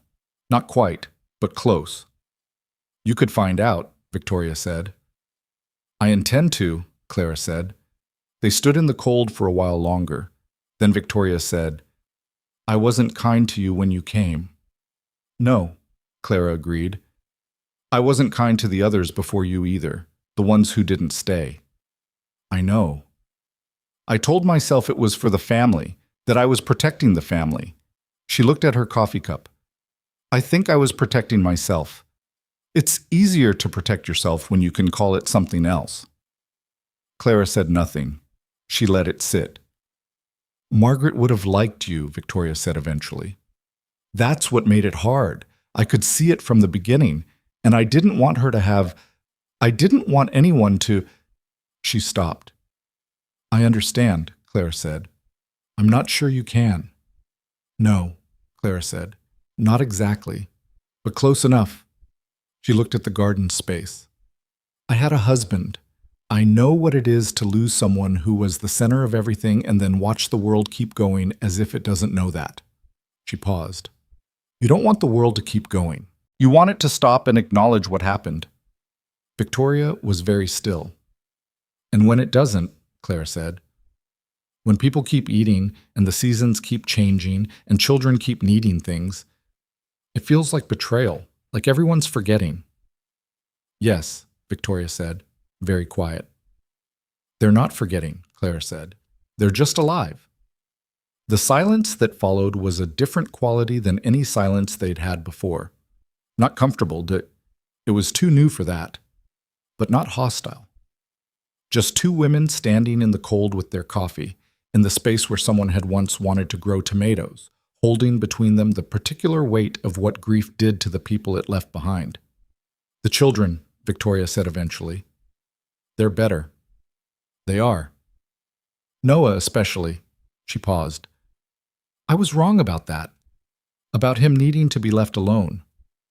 You weren't wrong about wanting to protect him, Clara said. You were protecting him the way you knew how. This is a different way. Victoria looked at her. The afternoon light was flat and pale, and it made her look older and more honest than she usually allowed herself to look.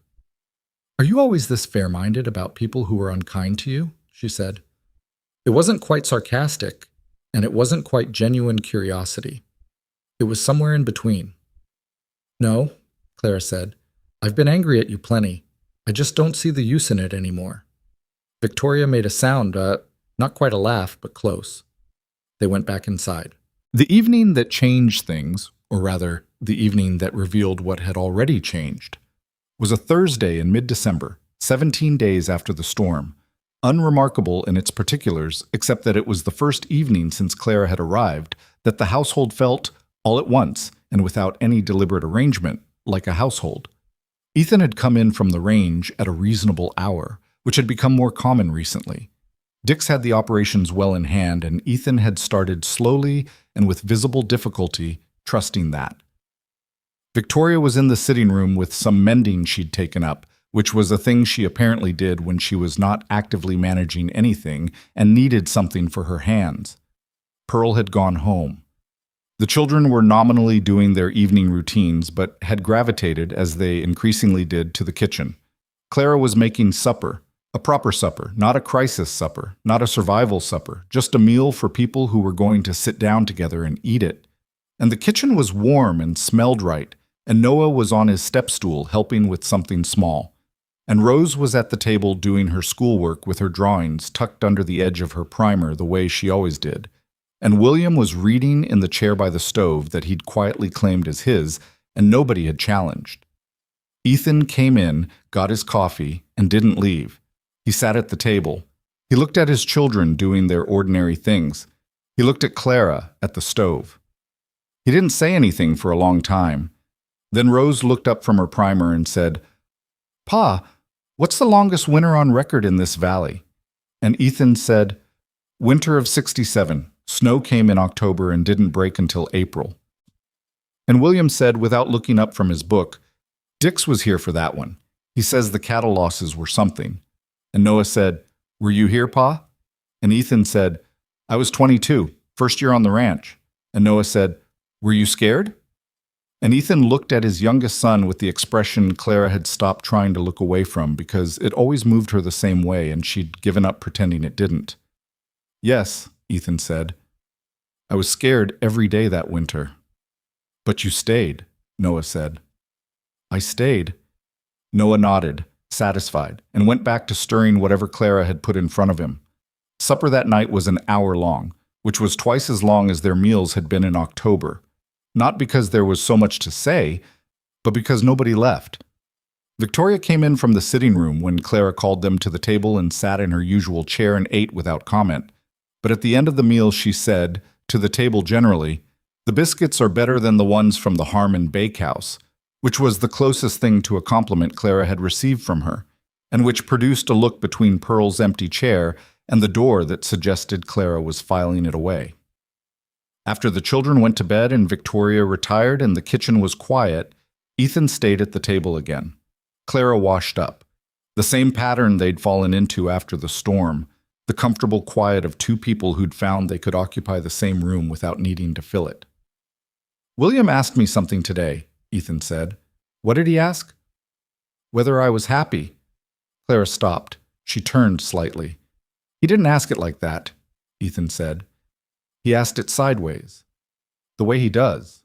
He asked if I thought the ranch was doing well, and then he asked if I thought the family was doing well, and then he asked—" He stopped.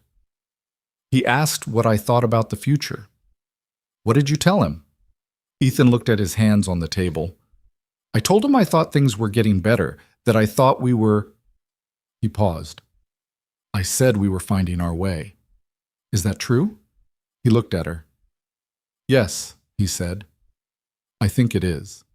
Clara nodded. She turned back to the last of the washing up.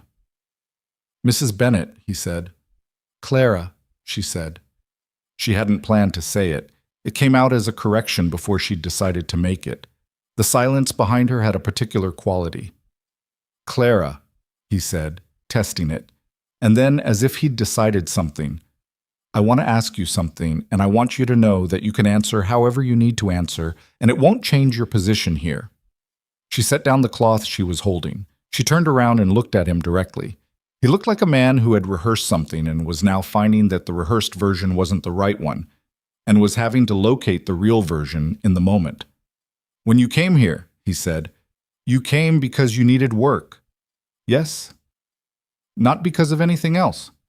"No." "That's changed," he said. "For me. What I mean to say is, what I'm here is what you've become to this family isn't something I can—" He stopped. He put his hand flat on the table. "I'm saying this badly." "You're saying it fine," she said. "Keep going." He looked at her.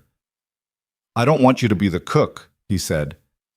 "I mean, I need someone in the kitchen, and you're— That's not what I'm saying. What I'm saying is that I don't think of you as the cook. I don't know exactly when that changed, but it did. And I'm aware of it, and I think you should know I'm aware of it." Clara looked at him for a long moment. She knew what he was saying. She knew what he wasn't yet saying and might not be ready to say, and she knew that rushing it would damage it.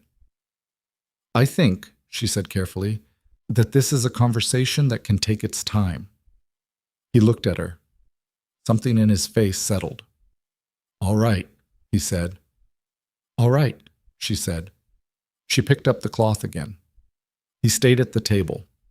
Outside, the December night was deep and still, and the ridge was visible through the window against a sky that was full of stars the way Colorado skies were, in the cold, extravagantly, as if the dark were showing off. Neither of them said anything for a while, and it was not comfortable exactly. There was too much unresolved for comfort, too much that had been said and was now sitting in the room waiting to be understood. But it was honest. It was a room full of honest things, which Clara had decided sometime in the past 2 months was worth more than comfort. The stove held its heat. The night pressed close and cold at the windows. Somewhere above them 3 children slept, one of them dreaming, perhaps, of kitchen bread and living yeast, and the woman who had explained to him why warmth mattered.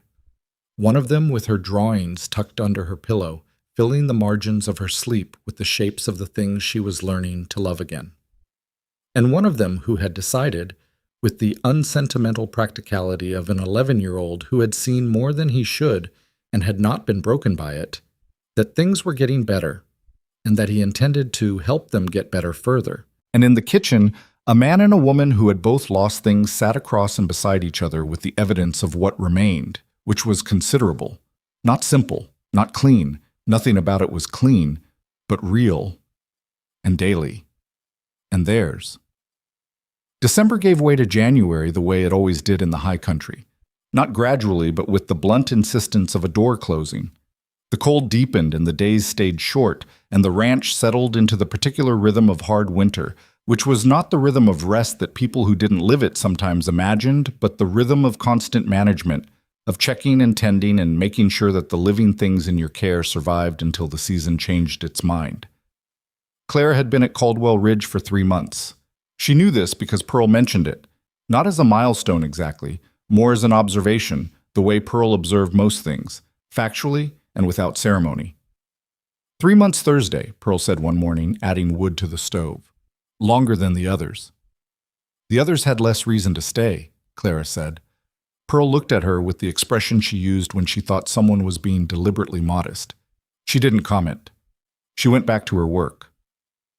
3 months was long enough to know a place, long enough to know its sounds at different hours and what they meant, to know which floorboard on the upper landing announced itself at 3 in the morning when someone small was trying to move quietly toward the kitchen for water, to know that the west wind against the north wall of the barn meant the temperature was going to drop further before dawn, long enough to know its people, their particular patterns of silence and speech, the specific ways they held their bodies when they were carrying something they weren't saying. She knew, for instance, that Ethan had started sleeping better. She couldn't have explained precisely how she knew this, except that a man who isn't sleeping carries it in his face at breakfast in a particular way, and that quality had been fading since November. She knew that Rose had moved her drawings from inside her primer to a sketchbook she'd asked Pearl to order from the supply catalog, which was its own kind of statement. The difference between hiding something and simply keeping it private. She knew that William had started talking to Dix Hooper with the focused intentionality of a boy who had decided on a future and was beginning to prepare for it, asking questions about cattle management and fence engineering and the mathematics of land use that Dix answered with the respect of a man who recognized genuine interest when he encountered it. And she knew that Noah, her faithful kitchen companion, had in the past 3 weeks begun a new project. He was teaching himself to read recipes. He couldn't read well yet. He was 4, and the school in Harmon didn't take children until 6, and his reading was the reading of a child who had been read to a great deal and had absorbed the shapes of words without yet fully decoding them. But he'd found the recipe book Clara kept on the kitchen shelf, and had taken to bringing it to the table after breakfast, and studying it with an expression of intense scholarly concentration, occasionally asking her what a word said, and filing the answer away with visible satisfaction. "What does this say?" he asked one morning, pointing to a word in the book. "Cardamom," Clara said. "What is it?" "A spice. We don't have it." "Why not?" "It doesn't come to this part of Colorado very easily. You'd have to order it specially." He considered this. "We should order it. Maybe in the spring." He nodded as if this were a reasonable logistical plan, and went back to studying the page. Ethan, at the table with his morning coffee, watched this exchange with an expression Clara had learned to identify as the face he made when something moved him and he wasn't going to say so. He'd gotten better at not hiding it, though. In October, he'd been a wall. Now he was more like a window with the curtain partly drawn. You couldn't see everything, but you could see the light behind it.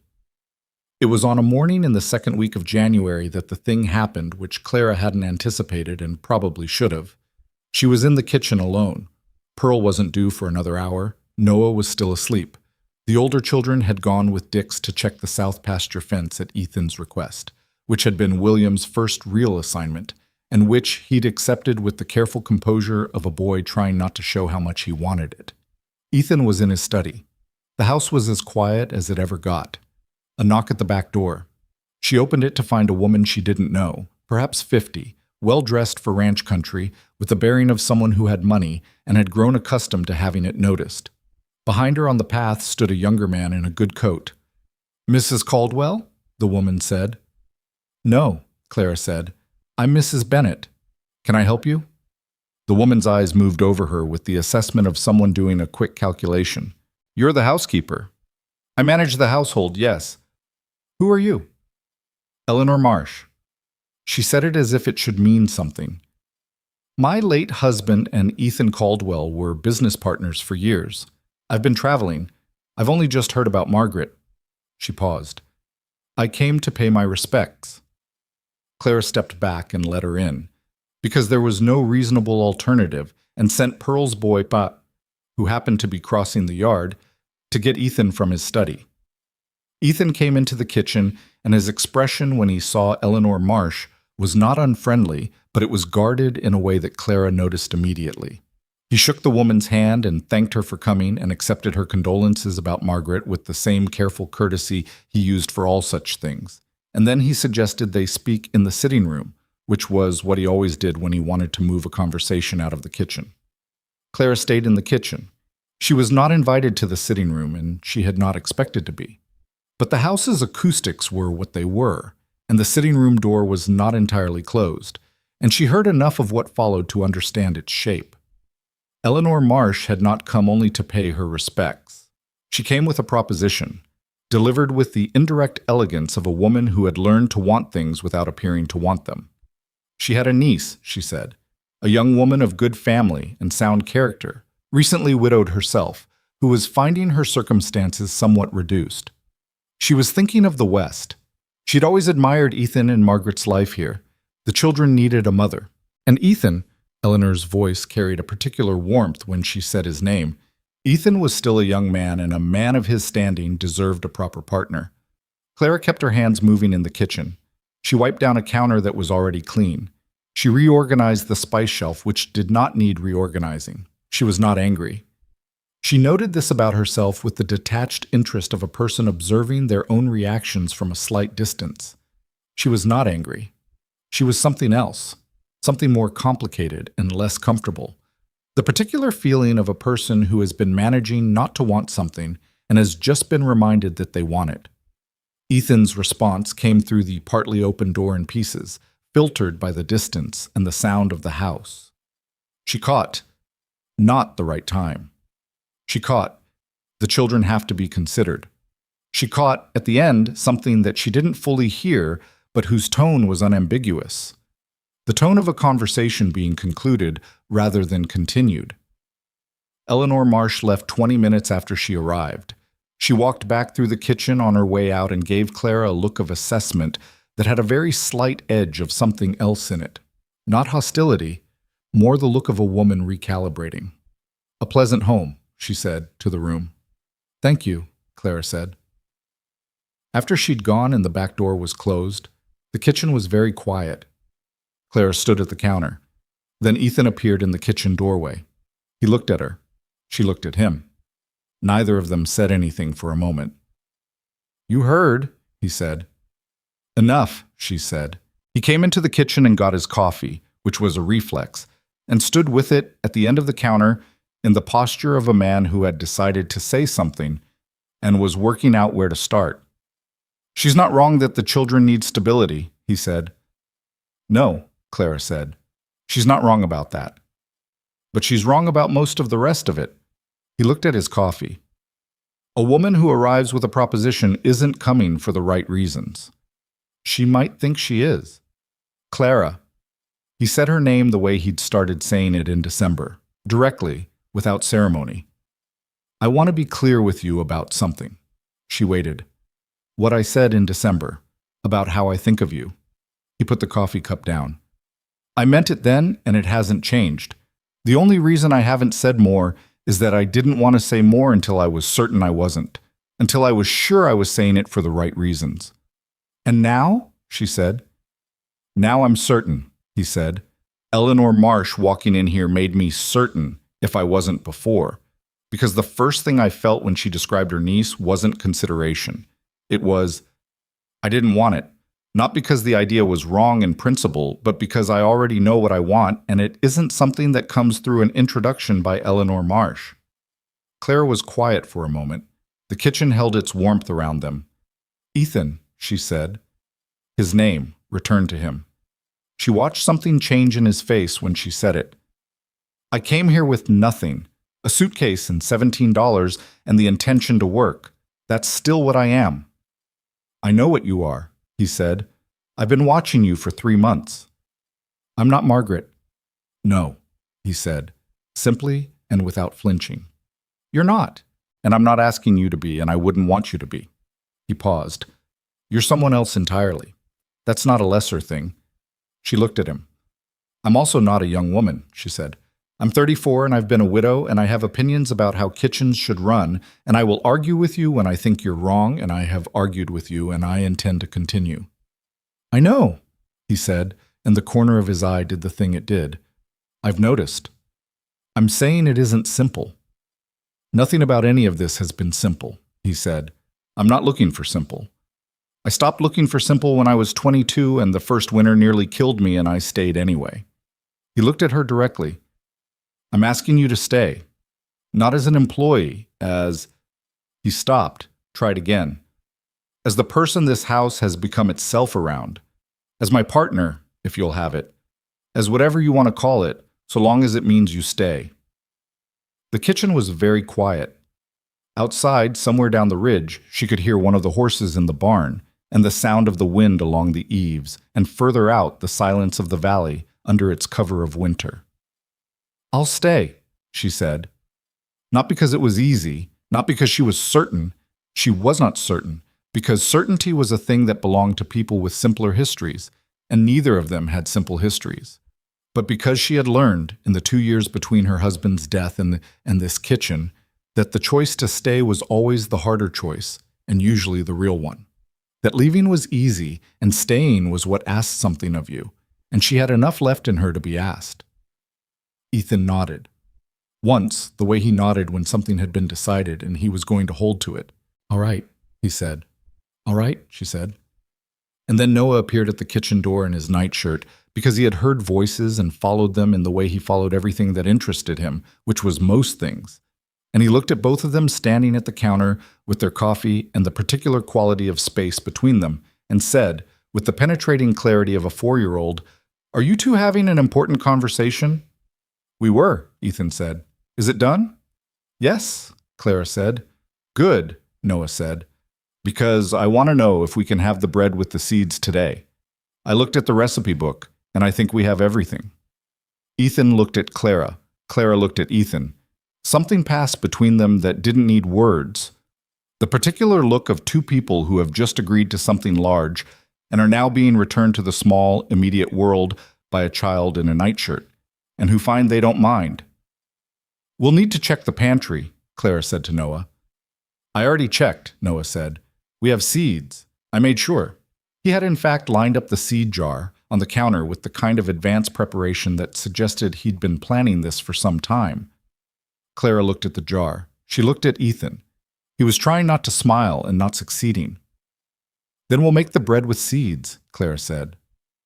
The rest of January was not a transformation. She wanted to be clear about that, even in her own mind, because she'd seen transformations in stories, and she knew what they looked like, and this was not one of them. This was more the way a joint heals, slowly, non-linearly, with days that felt like progress and days that felt like regression and the general direction, if you stood back far enough, being towards something more functional than what had been there before. There were hard days. Ethan's grief did not stop because he'd made a decision. It appeared without scheduling, in the way he sometimes went still in the doorway of Margaret's sewing room before continuing on, in the way certain songs on the rare occasions music reached the ranch would change his face for a moment before he managed it back to neutral. She didn't try to talk him through these moments. She'd learned that talking through grief was mostly what people did when they didn't know what else to do, and that what actually helped was simpler and less verbal. A meal ready when it was needed, a room that felt like it was worth coming back to. Victoria's leaving was harder than Clara had expected, which surprised her. It came in February, 4 months after Clara's arrival, announced with 2 weeks' notice and accepted by Ethan with what Clara recognized as relief mixed with genuine sorrow, which was the most honest combination of feelings the situation deserved. Victoria had a life in Denver that had been suspended, not abandoned. Friends, commitments, a house that had been in her husband's family and that she'd been neglecting in her grief-driven occupation of Caldwell Ridge. The time had come, and they both knew it, and the knowing of it didn't make it easy. Victoria came to Clara 2 days before she left. They were in the kitchen, where most of the significant things at Caldwell Ridge had happened. and Victoria sat at the table with her hands around a cup of tea and the look of a woman who had prepared something to say and was now finding the prepared version insufficient. "I was wrong to make it as hard as I did," she said. "Some of it was right," Clara said honestly. "You were protecting them. I was protecting myself." She'd said this once before, in the garden in December, but this time she said it with less of the distance of confession and more of the flatness of accepted fact. "I needed to think it was for them." "Most people need that," Clara said. "It doesn't make the protecting less real." Victoria looked at her. "You have a remarkable capacity for being fair to people who didn't earn it." "I've needed fairness when I hadn't earned it," Clara said. "It's easier to give when you remember needing it." A silence. Then Victoria said, "Margaret would have trusted you. I said that before and I meant it." "I know you did." "I want you to know that I—" She stopped, started again.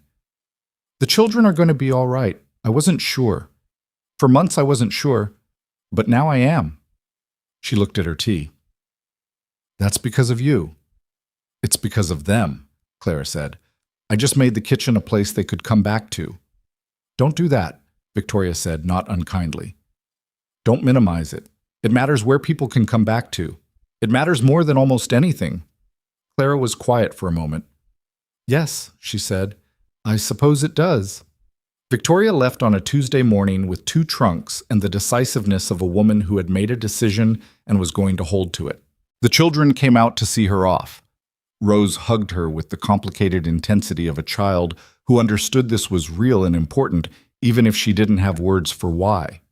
William shook her hand and then, at the last moment, hugged her too, which seemed to surprise both of them.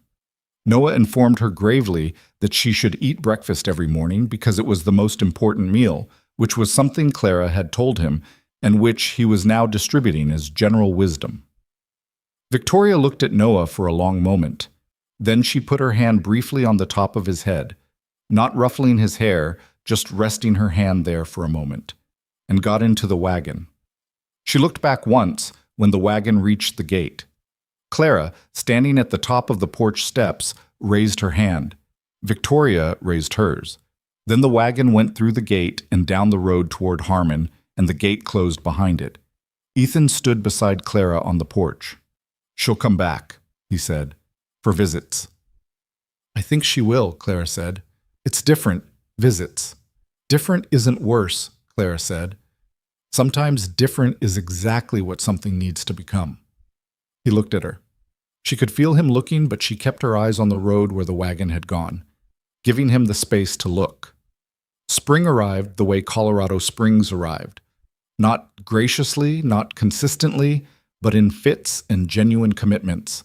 Snow still capable of showing up in April, but the light changing first, the quality of morning shifting from the iron cold of deep winter to something that had possibility in it. Clara planted the garden in the last week of April. She'd been planning it since December, since that afternoon with Victoria, in the dormant space behind the house, and the planning had been specific. What the soil needed, what would grow at this altitude, what was practical, and what was worth the experiment. She'd ordered seeds in March through the Harmon catalog, and they had arrived in a paper packet smelling of storage and possibility, and she'd kept them on the kitchen shelf where she could look at them and think. All 3 children helped. This was not planned either. She'd gone out alone on that first morning with her tools and her seeds and her plan, and within 20 minutes she had company. Rose arrived first with the quiet interest of a child who had been watching a thing develop and had decided she wanted to be part of it. Then William, who claimed he was just checking the water barrel at the side of the house and stayed for an hour. And then Noah, who arrived at a run with dirt on his knees from some prior project and immediately wanted to know what went where and why. She taught them as she worked. Not formally. She had no patience for formal when the work itself was the lesson. She showed them how to judge soil by its feel, how deep each seed needed to go. Why spacing mattered. Why some things could go in the ground early and others had to wait for the frost risk to pass. Noah retained everything with the completeness of a child who would remember this day in the particular amber way that significant days sometimes preserve themselves in early memory. "Will it grow?" Rose asked, looking at a row of bare-turned earth that gave no indication of its intentions. "Most of it," Clara said. "Some of it won't," That's gardening. What do you do with the part that doesn't grow? Try again next year, Clara said, or try something different in the same spot. Rose looked at the ground for a moment. Then she picked up her trowel and kept working. The tomatoes went in last, near the south-facing fence where they'd get the maximum light. Clara was honest with the children about the tomatoes. Altitude was a genuine challenge. The season was short. The outcome was uncertain. She told them this plainly. Noah listened to the whole explanation and then said, "But we're trying anyway?" "We're trying anyway," she said. "Because Victoria's sister wanted to," he said. "Because someone wanted to and didn't get the chance," Clara said. "And we have the chance." He nodded, satisfied with this, and patted the soil over the last tomato plant with great seriousness. Ethan came out at midday and stood at the edge of the garden space and looked at what they'd done. His children with their dirty hands and their focused faces. The turned earth with its rows of possibility. Clara at the far end with her hair coming loose from its arrangement and a smear of soil on her forearm. He stood there for a long time. Later, when the children had gone in for lunch and Clara was putting away the tools, he came and stood beside her. "Margaret would have done this," he said. Not as a comparison, not as a diminishment, just a thing he wanted to say, and she heard it as what it was. A man holding two true things at once, the person who had been here and the person who was here, and finding that holding both was possible, that it did not require choosing. "I know," she said. "I'm glad you did it anyway," he said. She handed him a tool to put away. He took it without comment. They finished together. The formal conversation happened on a Sunday in May, in the kitchen, which was where it should have happened, where everything that mattered at Caldwell Ridge happened, where the family had found its way back to itself, where a 4-year-old had whispered his first words back into the world, and where two people had sat in the early mornings with their coffee and decided, incrementally, to trust each other. Ethan asked her to marry him at the kitchen table, without ceremony, in the way he did most things, directly, without performance, with the particular honesty of a man who had decided that honesty was the only thing worth offering. "I want you to be my wife," he said. "Not because the children need a mother, though they do. Not because the household needs managing, though it does. Because I want to be married to you specifically, because I have spent 4 months watching you, and I would like to spend the rest of whatever time there is doing the same thing." Clara looked at him across the kitchen table. She thought about what she wanted to say and discarded the first 3 versions of it, because the first 3 versions were all partially about protecting herself, and she had decided months ago that she was done with the part of herself that defaulted to protection when what was needed was presence. "Yes," she said, "I'll marry you." He exhaled, just slightly, the exhale of a man who had been more uncertain than he'd let himself show. "All right," he said. "There are things we'll need to work out," she said. "Practically." "I know." "And there will be hard days. It's not going to—" "I know," he said again, and this time there was the corner of the eye thing. "I've been here for the hard days, Clara. I know what they look like." She looked at him. Then she stood up and put water on for coffee because it was something to do with her hands, and because the kitchen needed to keep running and she was still the person who ran it. And the ordinary continuation of things was itself a kind of answer to the question of what came next. The children found out that evening. She and Ethan had discussed how to tell them and had agreed on simply saying it plainly, which was how both of them preferred things. They told them after supper, at the table, in the kitchen where the stove was still warm and the light was going gold in the windows. Rose went very still. Then she looked at Clara with an expression that was trying to be calm and not quite managing it. The surface calm with something underneath it working hard. "Does this mean you'll stay?" she asked. "Yes," Clara said. Rose pressed her lips together. Then she nodded, once, with the controlled seriousness of a child who had learned to manage her, hoping carefully, and was now trying to manage this. William said nothing for a moment. Then he said, to Ethan, with the directness of his best quality, "Is this what you want, Pa? Not what you think is right. What you want." Ethan looked at his son. "Yes," he said. "Both." William nodded. "Good," he said. Simple, final, filed away. Noah looked between all of them, reading the room with the attention he brought to everything, and then said, Does Clara have a last name that's going to change? It will, Clara said. To Caldwell? To Caldwell. He thought about this. Clara Caldwell, he said, testing it, then satisfied. That sounds right. Rose made a sound. Not quite a laugh, just a released breath. William looked at his little brother with something that was not quite an eye roll and was entirely fond. Ethan looked at Clara. She looked back. The wedding happened in June, at the ranch, with Dix Hooper as witness, and Pearl in her best dress, and the children in a state of managed excitement that broke through the management at regular intervals. It was not a large event. Neither of them wanted large. They stood in the front room, not the kitchen. Clara had been insistent on this because the kitchen was a working place and this was something else, something that deserved its own room, and said what needed to be said, and that was that.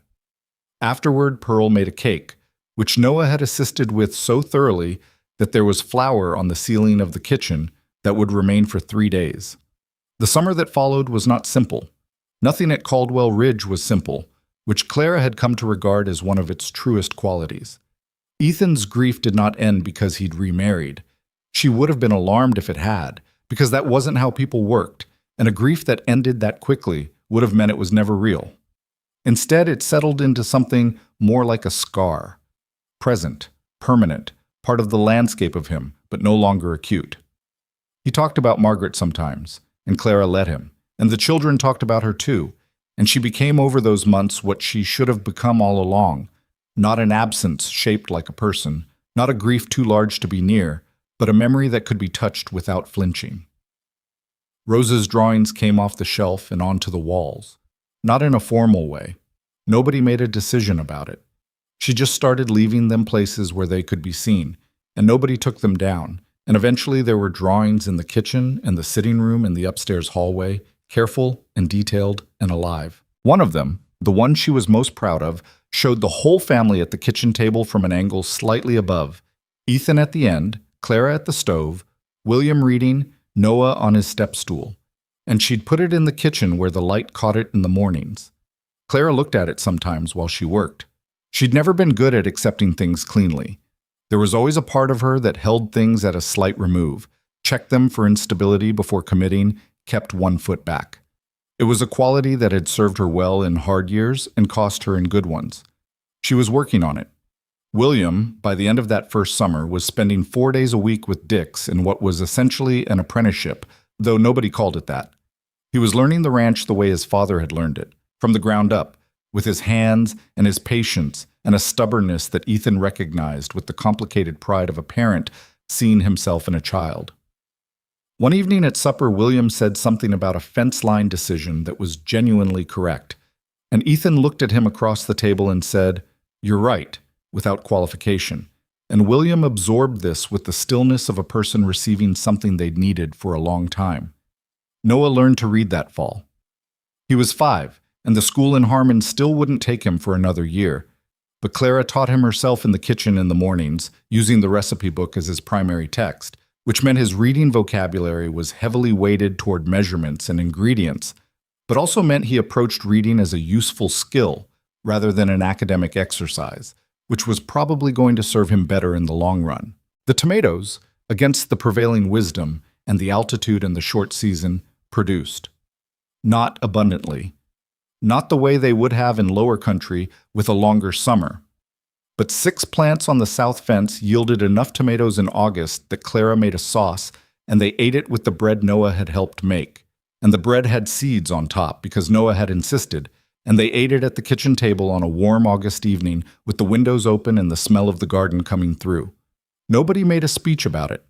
But Clara noticed Ethan look at the tomatoes on his plate and then look at the south window where the garden was, and she knew he was thinking about Victoria and about Margaret and about the things that get finished by someone other than the person who began them.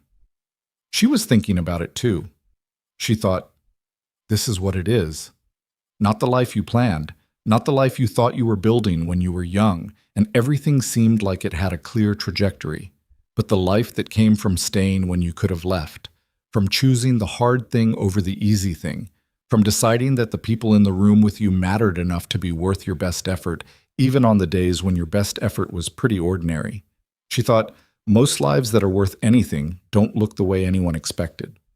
They look like this, imperfect and accumulated, made from pieces that don't all match, carrying the marks of hard years and hard losses, and the strange, unglamorous work of showing up again the next day, regardless. She thought, the kitchen was always the right place. Margaret had known it. She'd known it when she arrived. The kitchen was where you found out who people really were, because it was where they came when they were hungry, which was the most honest state. Not when they were performing, not when they were managing an impression, when they needed something simple and real and were willing to receive it.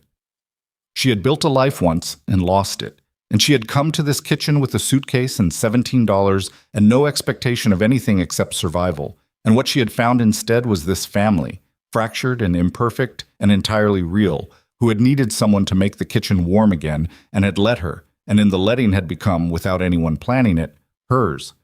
That was not a small thing. That was, in fact, the largest thing. After supper that evening, the children did their various tasks and drifted away to their evenings, and Pearl went home, and the kitchen settled into its end-of-day quiet. Clara cleaned up, and Ethan stayed at the table the way he always did now, drinking the last of his coffee, present in the room without needing to explain why.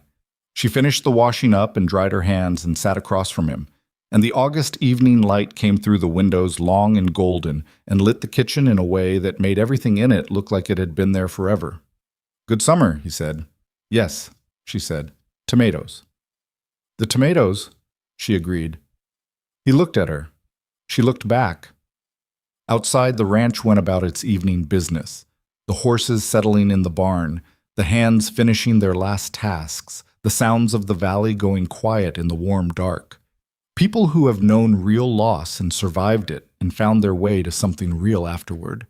They tend not to take ordinary evenings for granted, not because they're always thinking about the loss, but because the contrast is in them somewhere, deep enough that it changes how an ordinary evening feels. An ordinary evening becomes, after enough hard years, a remarkable thing, something almost startling in its sufficiency. That was what this was. An ordinary evening. A clean kitchen. Two people at a table, neither of them young, neither of them unscathed, neither of them under any illusion about what life could take from a person without warning or apology. And both of them here anyway, which was the point. Which was, when you stripped everything else away, always the point. You stayed. You did the work. You made the kitchen warm, and you fed the people who came to it, and you held the space open for them to return to. And it was not heroic, and it was not poetic, and some days it was just burnt rolls and stubborn dough, and the long flat work of one ordinary day following another. But the ordinary days, laid one against the next, became a life. And the life, when you were finally far enough into it to see its shape, was something you recognized as yours, claimed and earned and imperfect, and entirely worth what it had cost. Clara Caldwell looked at her husband in the kitchen light. "Same time tomorrow?" she said. He almost smiled, made it all the way this time. "Same time tomorrow," he said.